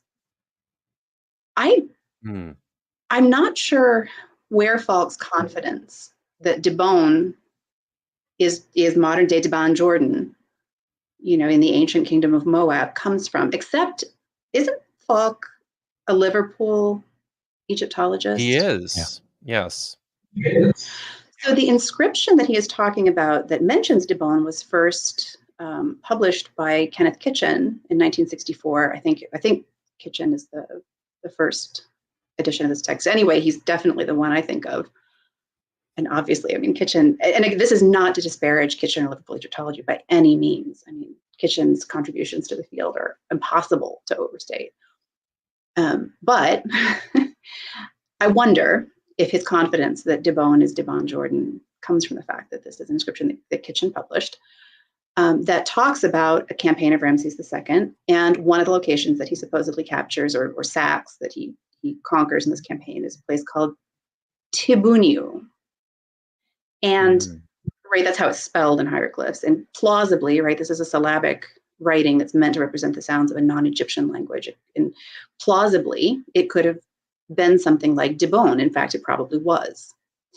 The problem there is that it doesn't say where Debon is. There are no coordinates. And in fact, there are other places called Debon or something similar in the Hebrew Bible by itself that are not in Moab, that are not in the Transjordan. So there's a Judean Debon that's mentioned in Nehemiah. And there's a city called Dimona that pops up in Joshua. Both of those seem to be in Judea or in certainly Cisjordan, right? Kiryat Arba, of course, is Hebron, so I've marked that. Because a lot of times in these toponym lists, you'll find that cities are grouped. There's some kind of geographical order to them. So if people of Judah are living there, that's near Kiryat Arba, that's being mentioned in the same breath as this Dibon, it's probably a Judean city, town.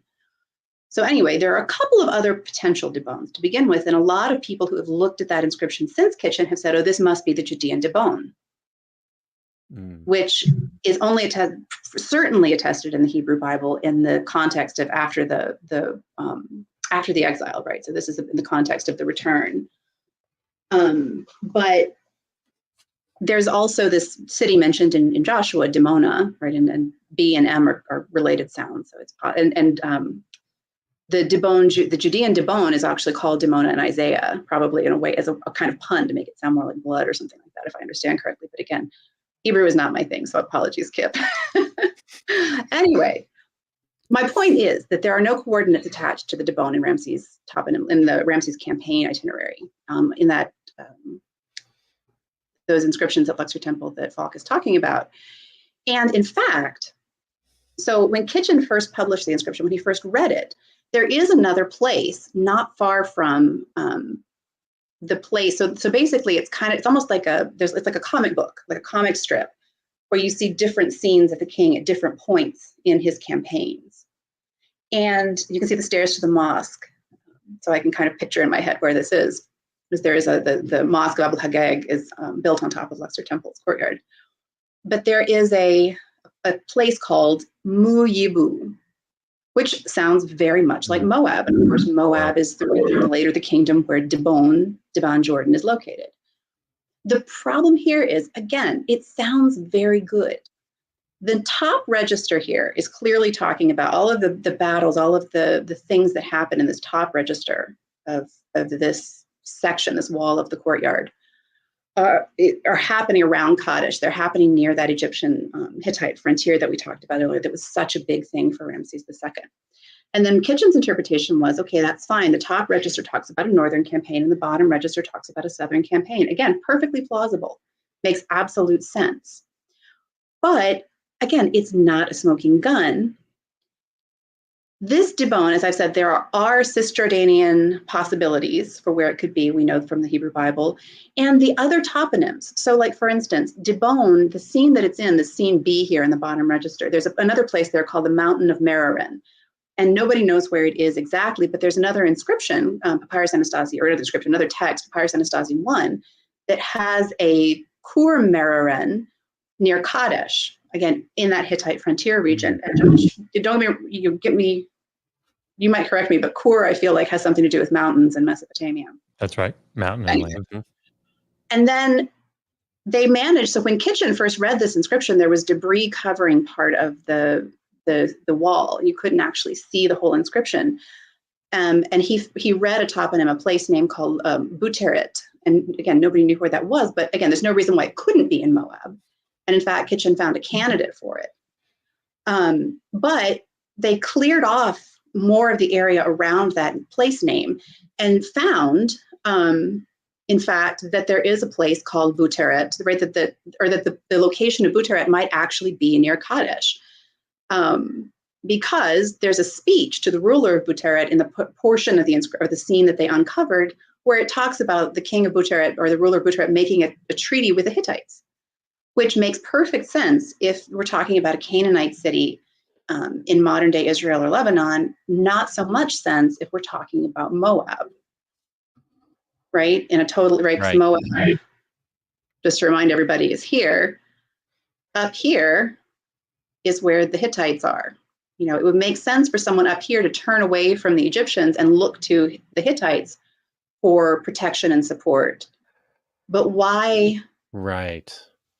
If Buteret is in Moab, why would they be looking for a Hittite alliance, particularly given the fact that we have reason to think that some of the other action that's happening, not just in that top register, but also in the bottom register, could be happening in the northern part of Cisjordanian Canaan. So again, it's not impossible that Ramses II campaigned in Moab. You can't prove a negative. Just pure formal logic dictates that you can't prove a negative.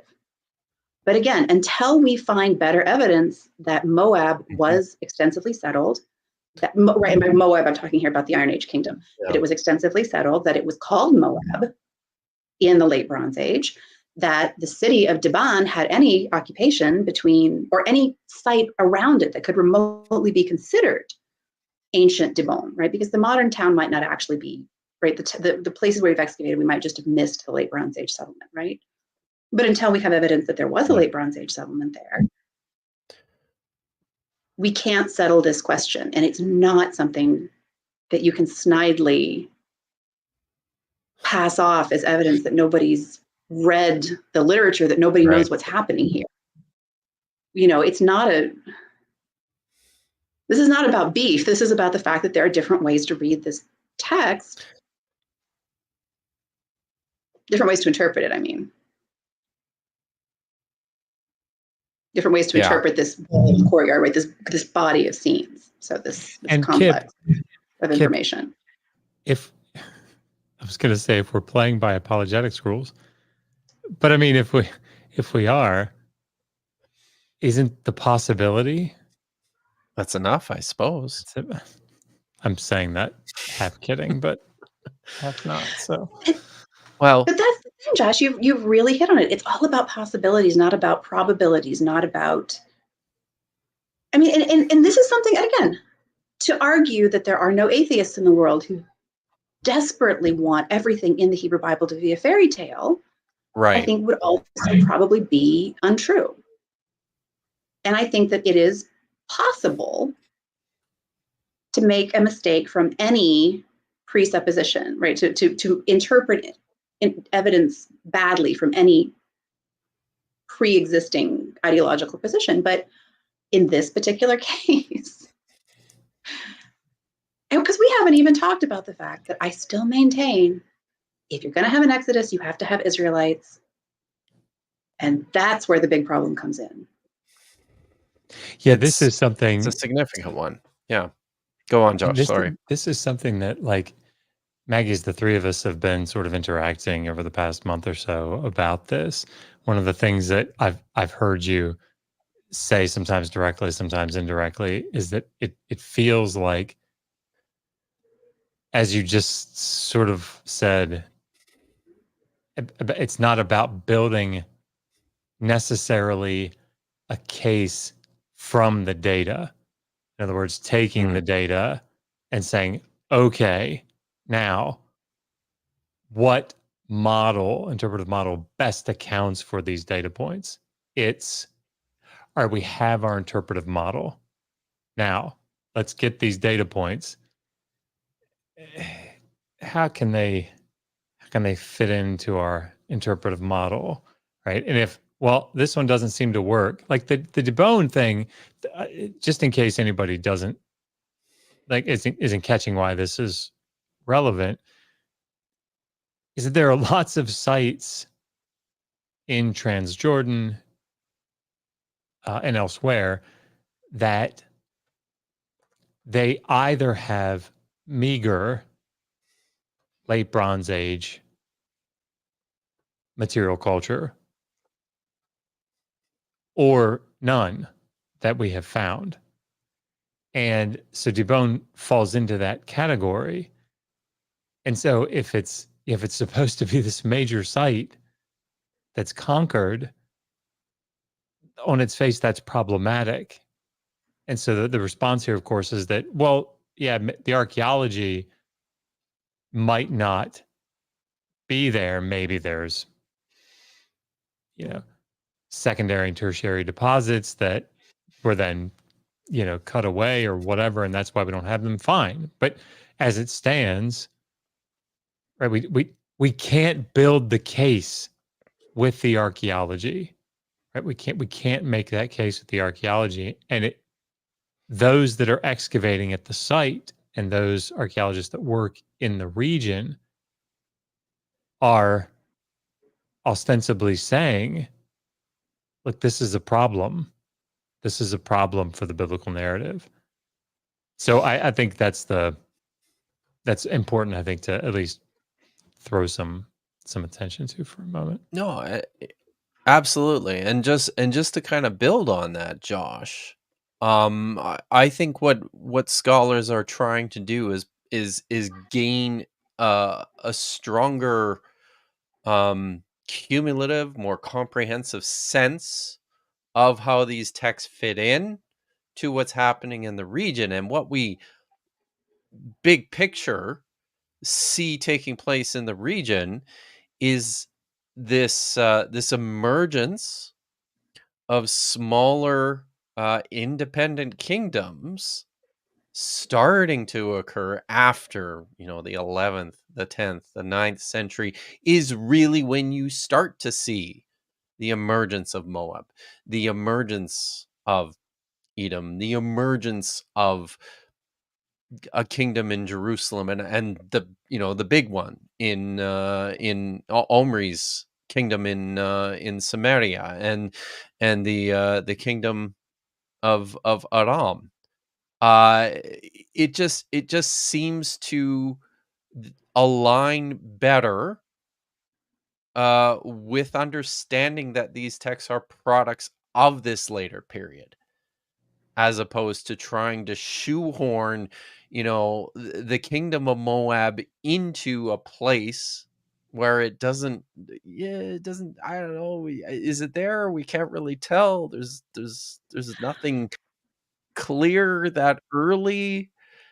Well, here's the other thing, and I keep coming back to this, and I will continue to come back to this. I don't understand why, if Ramses II did campaign in Moab, that means the Exodus was more likely to have happened. Right. Did anybody tell him that there were Israelites in Moab? I mean, again, the name Moab, I mean, if we just because a kingdom, we see it for the first time in the Iron Age, doesn't mean that it doesn't have roots in an earlier period. That's fine. Mhm. And just because there isn't a lot of settled, there's no evidence of a settled population in the area around Bowen in the late Bronze Age, it doesn't mean there was no reason for him to go there. The Egyptians had conflicts with mobile people, right? They were constantly at it with one Shasu group or another. The point is that in this case, for one thing, there are two different ways to interpret the complex of information that has led people to posit a Moabite campaign for Ramses II.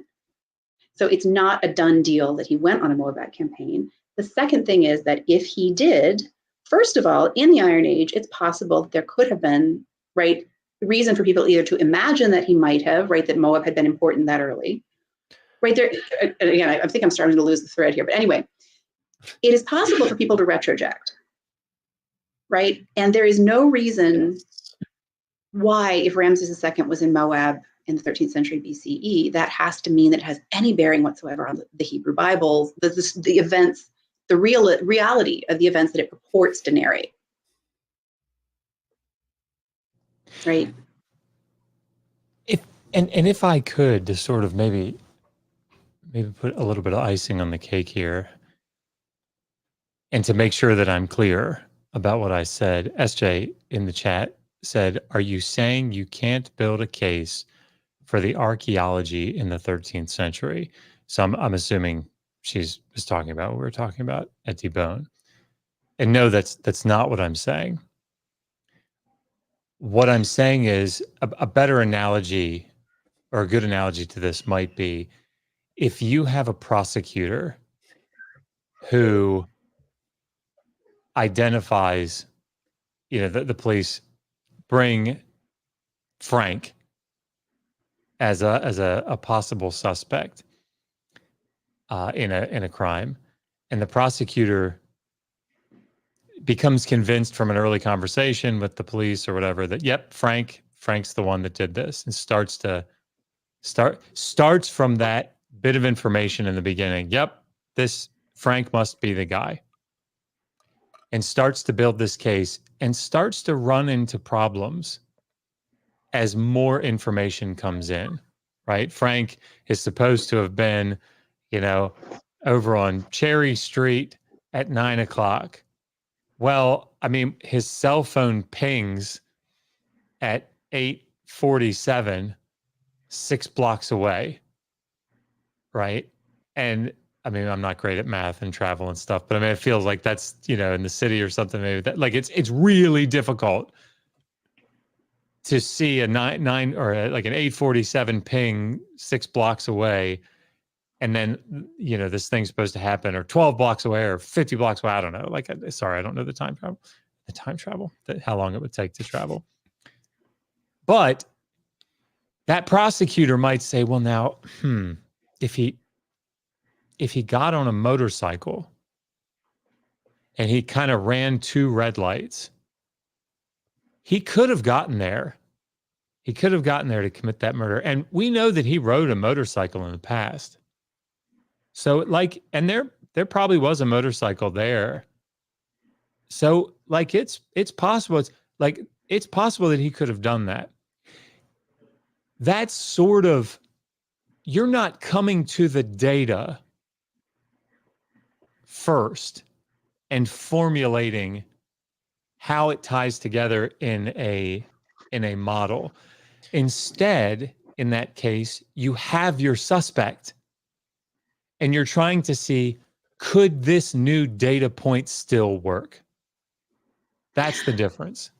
Can I jump in here too, Josh? Please.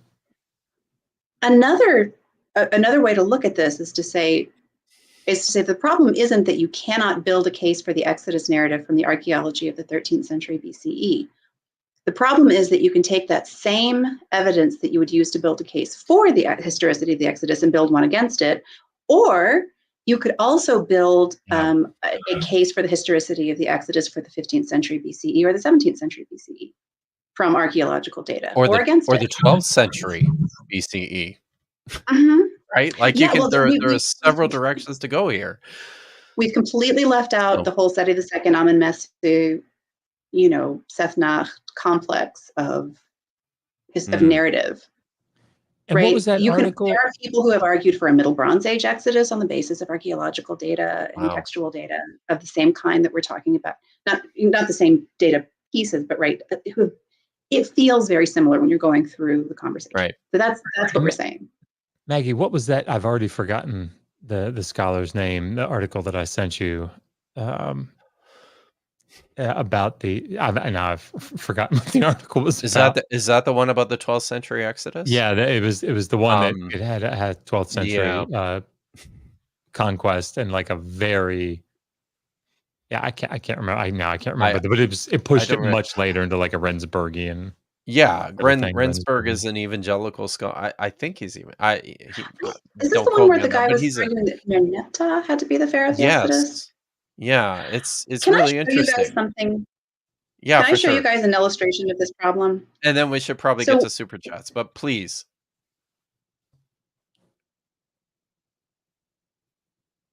Let me just show you one illustration of this problem, and then we'll go to questions, because there's some notes I was making for myself. Here's an example. So if we think that the Exodus is a real historical event, then we have to figure out who the Egyptian pharaohs mentioned in the Exodus are.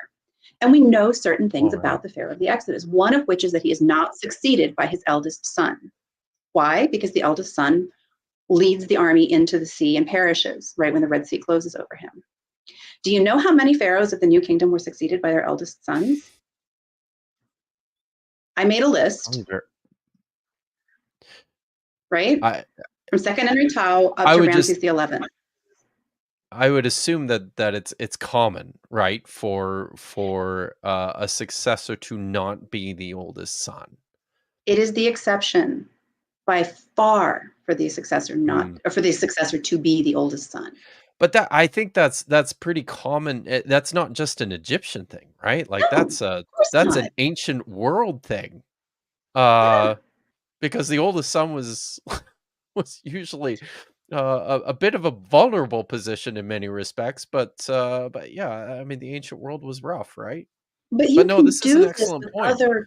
With other aspects or other other characteristics of these kings, of these places, of these times, right? Like we can take a postulate about the Exodus and test it against various scenarios, and you come up with something similar where this could have and again, I think this is part of the genius of the Hebrew Bible, right? The fact that so many things are these cyclical or nested or these narratives that echo, call to mind so much.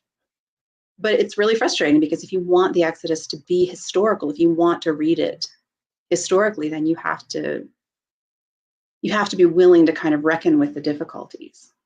So anyway, that was my point, and I'm done. No, that's a great point. I'm reminded actually with that. Did you guys watch Battlestar Galactica, the new series? I call it the new series. It's like 20 years old by now. But That's the one that's got Dumbledore, Calrissian. What? No. The last plague, sorry. The eldest son gets taken care of by the last plague. But anyway, you see what I mean, right? He's succeeded by a son down the line. Yeah, Sorry. absolutely. Yeah, I was reminded of this show because it's a reboot, right? Of this old series from the 1970s, Battlestar Galactica. And the reboot is excellent. It's one of my favorite television shows. I'm a huge sci-fi nut, but it's one of my favorite television shows. And one of the ingenious features about this reboot is that it kind of turns the core of the story into this timeless narrative that gets recycled through a variety of different eras. One of the talking points in the show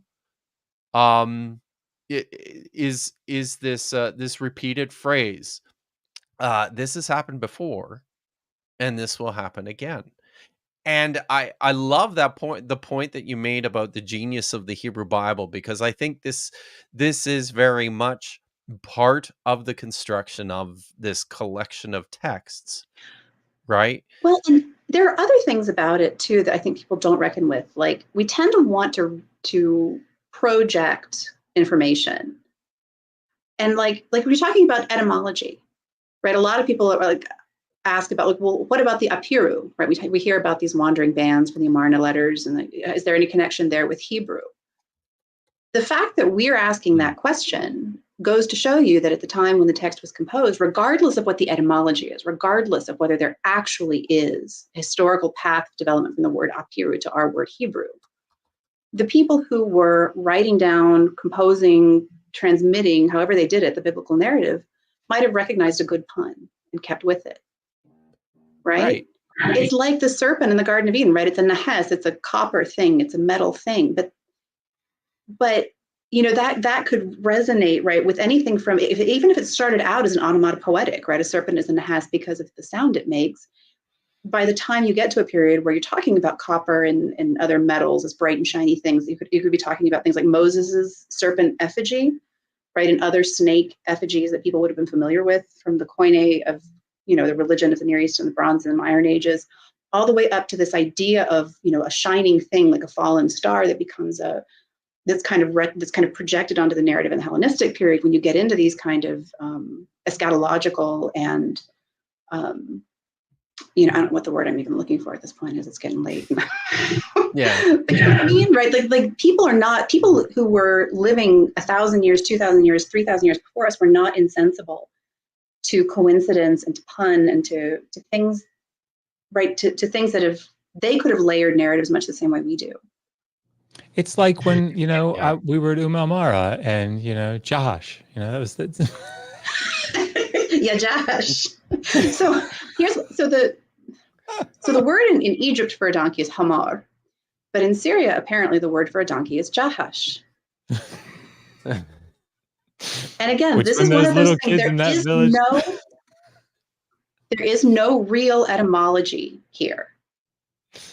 Josh was not named after the animal, but a folk etymology developed based on an obvious resemblance that we can see, that even the little village children, it was so clear to them and they picked up on it, right? And who knows the stories they may still tell. Awesome. Almost certainly.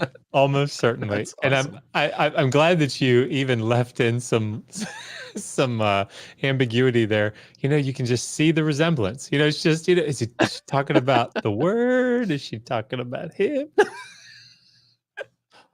I'm just kidding. Awesome. That was such a great That's a perfect example of how folk etymology could develop. Coincidentally, sure. the two words seem to refer to the same thing on some level. Yeah, absolutely. All right, let's get to some questions, and then I will let you guys go because you're starting to burn the midnight oil at this point. I flagged this one. This one came in early. It's from one of my patrons.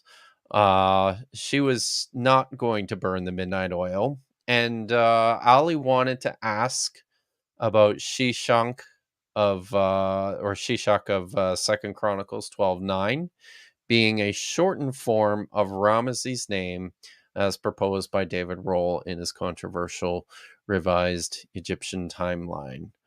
Do you have any thoughts on that, Maggie, or on David Rohl generally On its in his face, it controversial sounds timeline?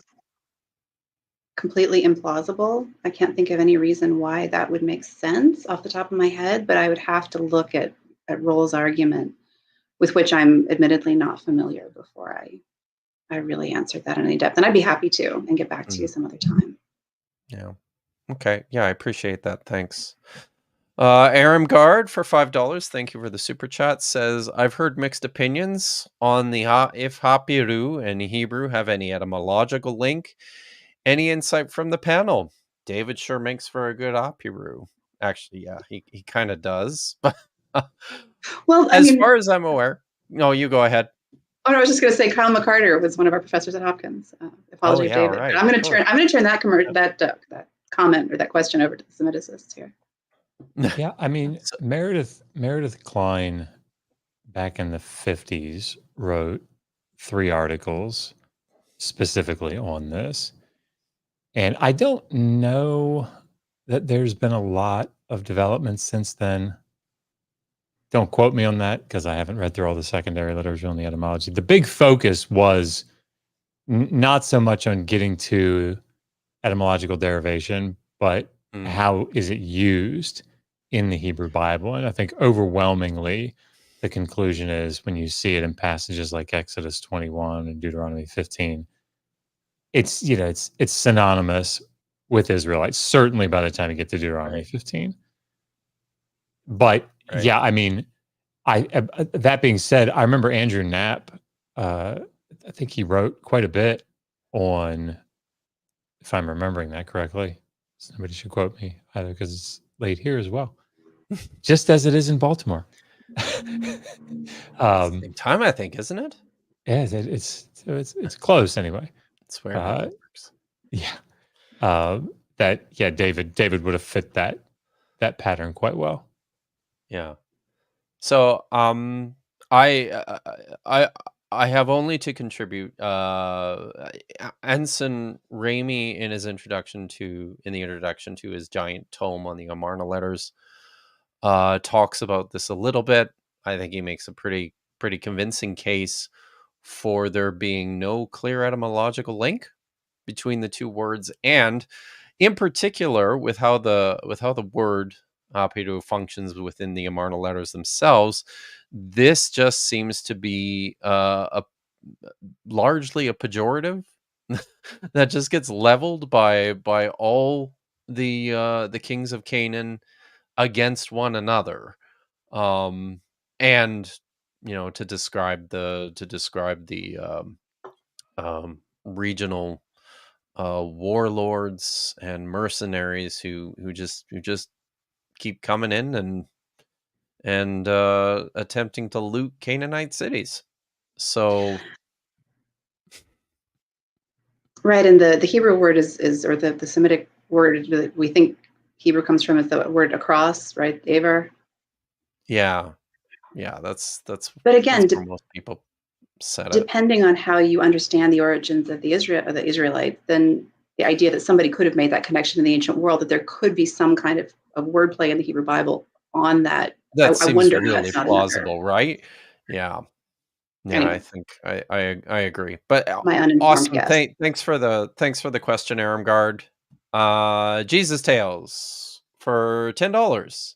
The Amarna tablets reflect a late Bronze Age period. They were discovered in the last couple of centuries. When were they covered? When would they have been available to be reading in the Egyptian temple? So this is a really interesting question, because I think, if I'm not mistaken, you might be hinting at this idea that Akhenaten is the ancestor of Israelite monotheism. And the Amarna letters, the reason we have them is basically that the city of Amarna was only occupied for a couple decades. And they are covered in the middle of the 14th century BCE. And then in principle, nobody read them for however many millennia have passed between then and their discovery. So there are a couple of things to think about here. One is that most of the Amarna letters probably also existed in a copy somewhere else. They're in Akkadian, and they're being exchanged with people in Canaan. So copies of the letter and the oral sort of memory of the messengers that carried them, right? Because these letters were not put in the post and opened by the recipient and read the way we would read a letter. They're read out loud at the court by messengers. So there are other ways for their contents to enter people's knowledge. And so the Amarna letters themselves, I'm actually not as confused about as I am the hieroglyphic texts in sort of the tombs of the, at Amarna, the royal tomb, and the tombs of the nobles. So like the great hymn to the Aten, there's so much in it that seems like what you like. So like the Psalm 104 is the classic example, right, of this idea of a solar god that, nurtures nature, and everything lives when his light touches it, and goes away at night when it's dark, right? And separation from this God is the only true punishment. How that, if that's not just a pure coincidence, then how that happens, I think, is a really interesting story to wonder about. Because again, people were still reading hieroglyphs. People could still have presumably seen these texts in hieroglyphs, in these tombs. Again, I don't 100% know the archaeological history of the tombs at Amarna to the point that I could guarantee you that people could or couldn't have had access to them who could have read them in the Iron Age. But why they would have resonated with people and whom they would have resonated with, it's a really interesting question, and one that I think, if I had a good answer to, I'd be in much better shape with publications. Although again, it's one of those big ideas that it's really hard to support and defend, and that don't make for good publications in that sense, right? Scholars don't like it when you're trying to, when you have these big vague things that it's really, it's much better to have something concrete and digestible if you're going to publish. Yeah. So it's fun to think about. Exactly. It's a good lead into this other one, I think. Do you think the brief spat with monotheism with Akhenaten influenced the Hebrew Bible monotheism? I don't know if you have any thoughts. Do you guys on want me that, to start? or Josh? I think you're going to have to handle that one solely, Maggie. Sure. So there are a few reasons why I don't think that it's implausible. I don't think that's a double negative. I think that it's plausible. One of which is, and again, it doesn't have to be Akhenaten. So Egyptian religion throughout the Bronze Age into the Iron Age has a syncretizing tendency. And there are texts, not from the reign of Akhenaten, but from before and after, where we hear about all gods being aspects of one God, where we hear of this idea that somehow there's a bigger truth from which this polytheistic world of many gods emanates.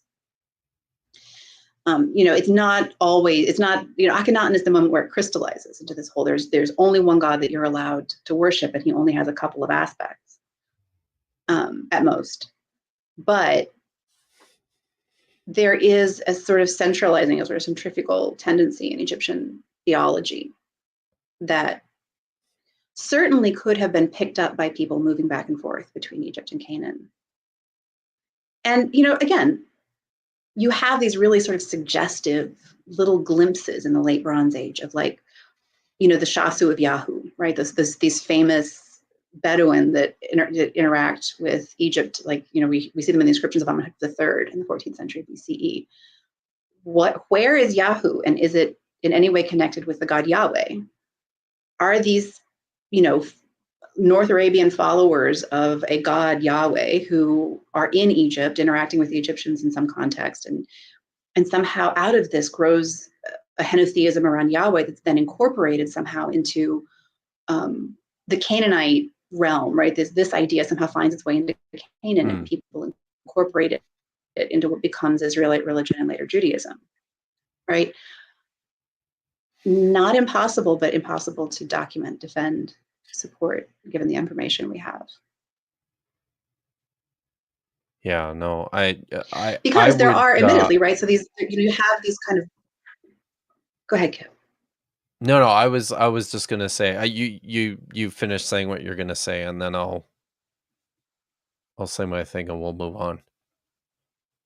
Right. There's even one Book of the Dead where there's a person who's the owner of the book might have been named something like my God is the shepherd of Yah, like my God is a god of Yah, whatever that means, in Egypt. But again, not an Israelite, had a Book of the Dead, right? Happy with Egyptian gods, right? So I would say that all that is really interesting, and I would agree, not implausible, but I tend to, I won't get into it, but I've got thoughts and feelings about the development of monotheism that come quite a bit later and emerge out of I guess more political social ideas of this new relationship that the kingdom of Judah has to their neighbors and the surrounding world, coming out of basically the destruction of the northern kingdom following the Assyrian invasion. And to be clear, even then it doesn't take, right? There are at least sort of dualistic concepts of God in the Hellenistic period within Judaism. We're not just talking about Israelite religion. Absolutely. Yep. So Kip, I want to just go ahead and go on record as saying I will defer to you on this one too. All right. But thank you very much for the question, though, the Backyard Professor. Joshua Owens, for $5, asks, what do you think about the idea that we did get to this. I don't know if you were looking for a text, and Josh and I attempted to answer this question. I don't know if you have any thoughts about this, Maggie. This idea that the Exodus was written as a polemic against Manetho. And Joshua loves all our works. I love this because I love Manetho and Josephus, and I love Hellenistic historiography. So it is clear that the Exodus story as we know it is not necessarily universally known and accepted, right? So the Exodus story is known, but like the progression that we have from Exodus to the Deuteronomistic history seems to still be in flux. There seem to be different ways to look at that story in the Hellenistic period, the time when Manetho is living, and later, just much later, right, a couple hundred years later, Josephus is responding to Manetho, among others, right? There was an idea that Moses founded the city of Jerusalem that seems to directly contradict the idea that David conquers the Jebusite city of Jerusalem 300 years after or more after Moses. And if you look at the stories that were circulating about Jews and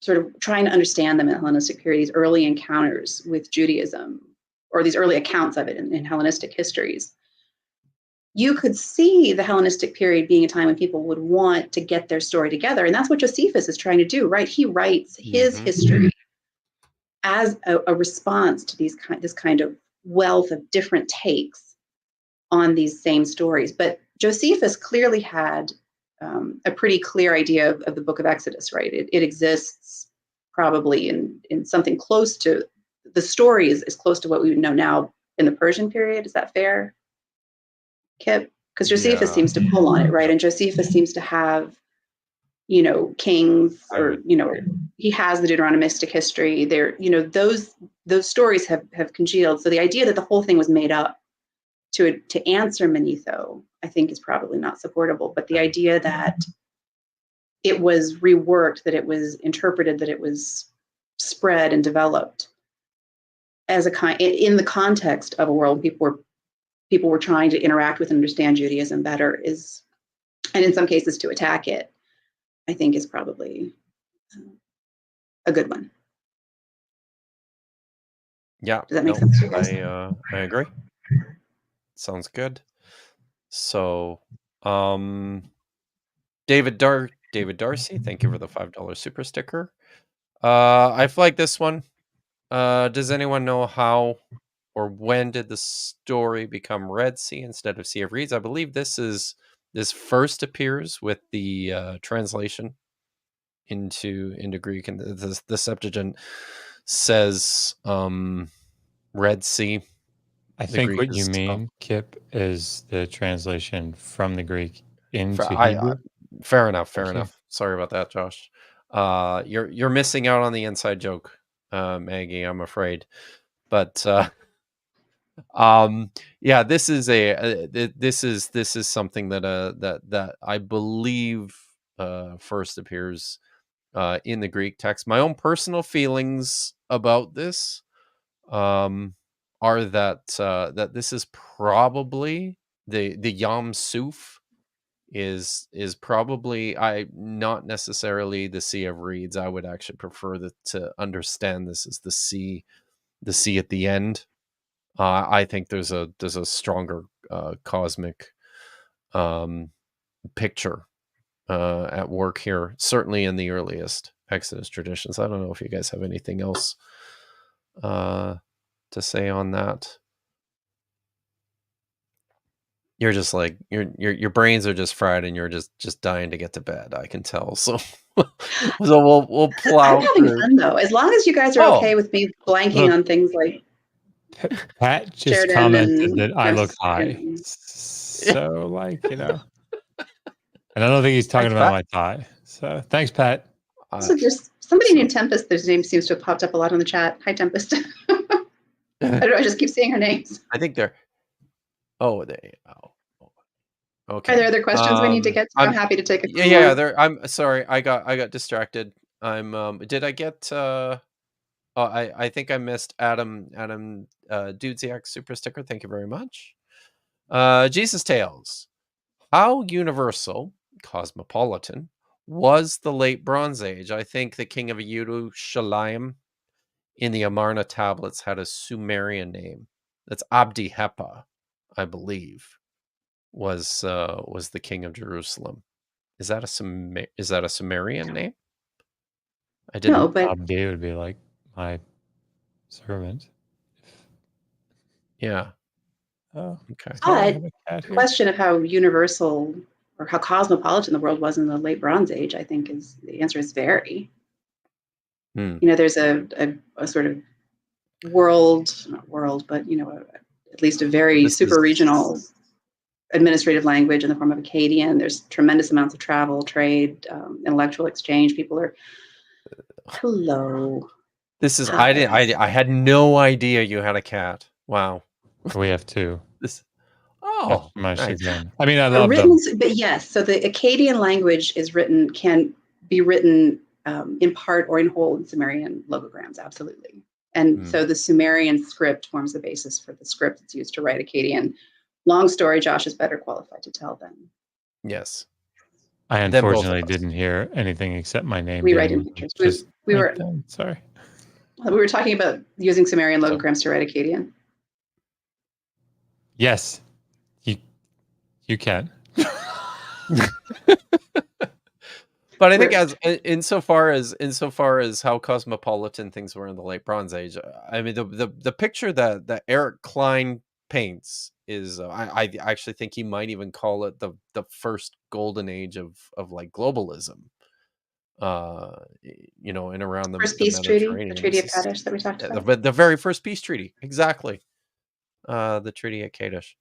So yes, highly cosmopolitan, lots of movement and trade and traffic going on, and then everything goes to shit. So but thanks for the super chat. AT for $10.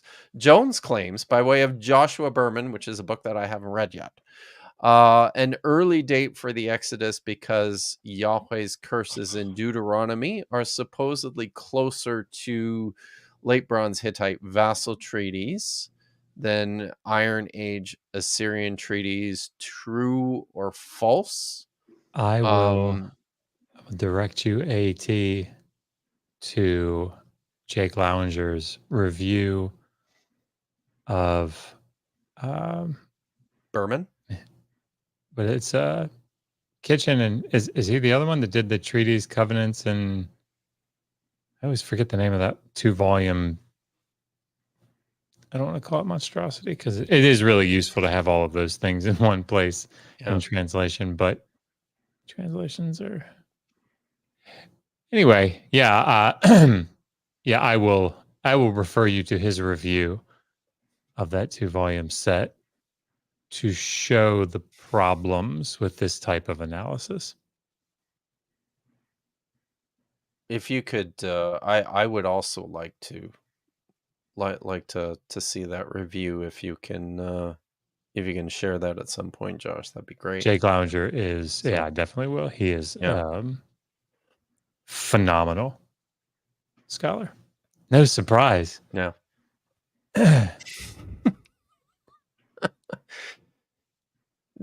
You Hopkins, right. Well, guys he's represent, you know, right? we can't really take credit for that because he's a Chicago guy. So Oh, when you get beaten What by else do we got? Brinkman, right? All right. Yeah, there you go. Check out Jake Lowenger's review. Aramgard, thank you for the $5. How do we feel about identifying the Shasu of Sarar with Mount Seir in Edom? Seen mixed opinions from experts. Ted Lewis seems on board in his God book. That is the greatest name, his God book. I'm going to start using that. Yeah, that is what it is. It is the God book. I'm okay with it, honestly. Right? Yeah, it works. Me too, actually. Yeah. So look at that. We're all agreed. I think Edom is a toponym in the Egyptian language that people are not. It's not like Moab where there are other good explanations for it. And I think people are comfortable with the idea that Edom in the late Bronze Age is Edom as we understand it in Egyptian texts. I would imagine that Dan Fleming. I haven't read through. I got through like the first third, maybe quarter of the book, and then had to put it down because another topic required my attention continuously for several months. But yeah, I think Dan Fleming's new book on Yahweh probably deals with this. I know Lester Graby's new book that's coming out here a couple months. I think it's in a couple months. We'll engage with it as well. Anyway. Yeah. But yeah, no, I think, yeah, we're all agreed. It's a good connection. Claude's, I got 2 more here, guys. Claude Simeon for $5. He popped this in when you made your prosecutor analogy, Josh. Should be a monk reference. Sorry. Somehow. Sorry. That was epic also fail. a really good show. Epic fail on my part. I always use Maggie. I always use references to the show Monk with Tony Shalhoub, and I feel like it works, and I should have done it this time, but I failed. I'm sorry, everybody. I repent. That was also a good show. Oh, I lied. I've got 2 more. Sorry, guys. Domingo Aviles. Unfortunately, I missed lots of the talk. Did you guys address the etymology of Moses' name? And no, we did not. Do you want to say a few things about that, Maggie? I think this is the short version is that it's a perfectly good Egyptian name. It would be short for, so Mesu means bore or begat him. So a lot of Egyptians have names that say this god. So like Amen Mosa, the god Amen is the one who begot him, bore him, or Jehudi Mesu, like the god Thoth, or the scribe god. So, but it also, the sounds can make a Hebrew word, right, that becomes etymologized, right? And go figure, they build an etymology out of it. So that's just kind of what they do. One question I do have on this point, is it unusual to see that element on its own as a name, because it's usually compounded with other things, isn't it? It would depend on the register, I would think, with the Okay. context. So people, in private individuals, be called Messi or, Mehi. They'll use hypocristics, even in monumental inscriptions. So it wouldn't be impossible. As a royal name, if you were really trying to make a point about somebody being an Egyptian prince, you probably wouldn't just call him Prince Moses. It'd just be like, Lord John Farquhar III being Jack. Nice. Awesome. Well, thank you, Domingo Aviles, for the super chat and for that great answer, Maggie. Our friend Pat Lowinger, or at Discovering Ancient History with Pat Lowinger, asks regarding the development of monotheism within Judaism. Does it develop in parallel with Christianity in the 4th to the 6th centuries BC or CE? Yeah, that's a good question. And that's a little late for me, but I think. And the thing is, he knows that, right? Yeah. Which is why he's asking it. Thanks, Pat. Thanks. Thanks, We're gonna Pat. sit here like, Thanks. and he's gonna go. I know. I'm gonna go out on a limb and say that I think it predates that. So. But isn't that one of the And I'm great just bifurcations? sorry. But isn't that one of the sort of great branching offs, right? So Christianity kind of settles The on, parting of the ways. yeah, and then Judaism settles on kind of a plain text monotheism with all kinds of Yeah. separate sort of mystical branches that still retain so many of these ideas of emanation and Yeah. Yeah, I think that's hypostasis and transformation. Mhm. Don't make up words, Maggie. Come on. I can make up words All too. right. We got one more, and then I'm gonna let you guys go. Yep. Because you've been like super champs. Jim Foy, thank you for the $2. When was the holiday Yom Kippur Davis invented? Just now, I think, and I'm not sure what day Yom Kippur Davis would be, but probably a day when I can watch a hockey game in 4K. It's always a good day. So I think it's the I don't know. 3rd month on the 2nd Tuesday of the week. Sounds good. Works for me. Indeed, it Thanks a lot. everyone for your questions. Thanks for coming and hanging out. Thank you, Maggie, for hanging out with us and walking through some of these issues with a stronger sense of nuance and clarity. Really appreciate it. Do you want to say some things as we wrap up here on what you're doing and where people can find you if you want to be found? Maybe you don't. Maybe you just want to disappear. I don't know, but. Every now and then somebody will reach out to me and ask to talk about ancient Egypt. And the thing is, I love doing it. It's fun. I enjoy talking with people about the ancient world. And you guys are really smart, and I enjoy talking with you guys. I enjoy hearing what kind of questions your viewers put forward. So I'm always happy to chat with y'all and just But I hope it was worth y'all's time, and thanks for a fun way to spend the evening. Yeah, It's great. absolutely. Anything going on, Josh? Sleep. Oh, sleep. Yes. I just finished chapter 15. I'm into 16 of the Leviticus commentary, at least on Jesus. my analysis. Oh, of on it. your first, right? You're Well, this working will be on. my 5th pass through, I think. So Are you doing syntax in grammar No, right this now? Or are is you this is actually way doing- beyond that? Oh wow. I'm doing everything without looking at any commentaries. I'm just trying to write it like as if I were publishing a commentary, Brilliant. the first Leviticus commentary out there. So That's awesome. I only wish I could write as fast as you. It's wild. you don't have a So psychosis. So that's the issue. I have. Speaking of things like that, I've got to run. I have a 4-year-old Okay. that's still awake. And Yep. Oh God. Yeah. You need to go. So thanks again. Please come back at some point. And yeah, really appreciate it. So I'm just gonna take us out here. I'm gonna hit in the meantime, exit y'all if take care. everyone. Yeah, you too. It's All great right. to see you. Good night, everyone. Thanks.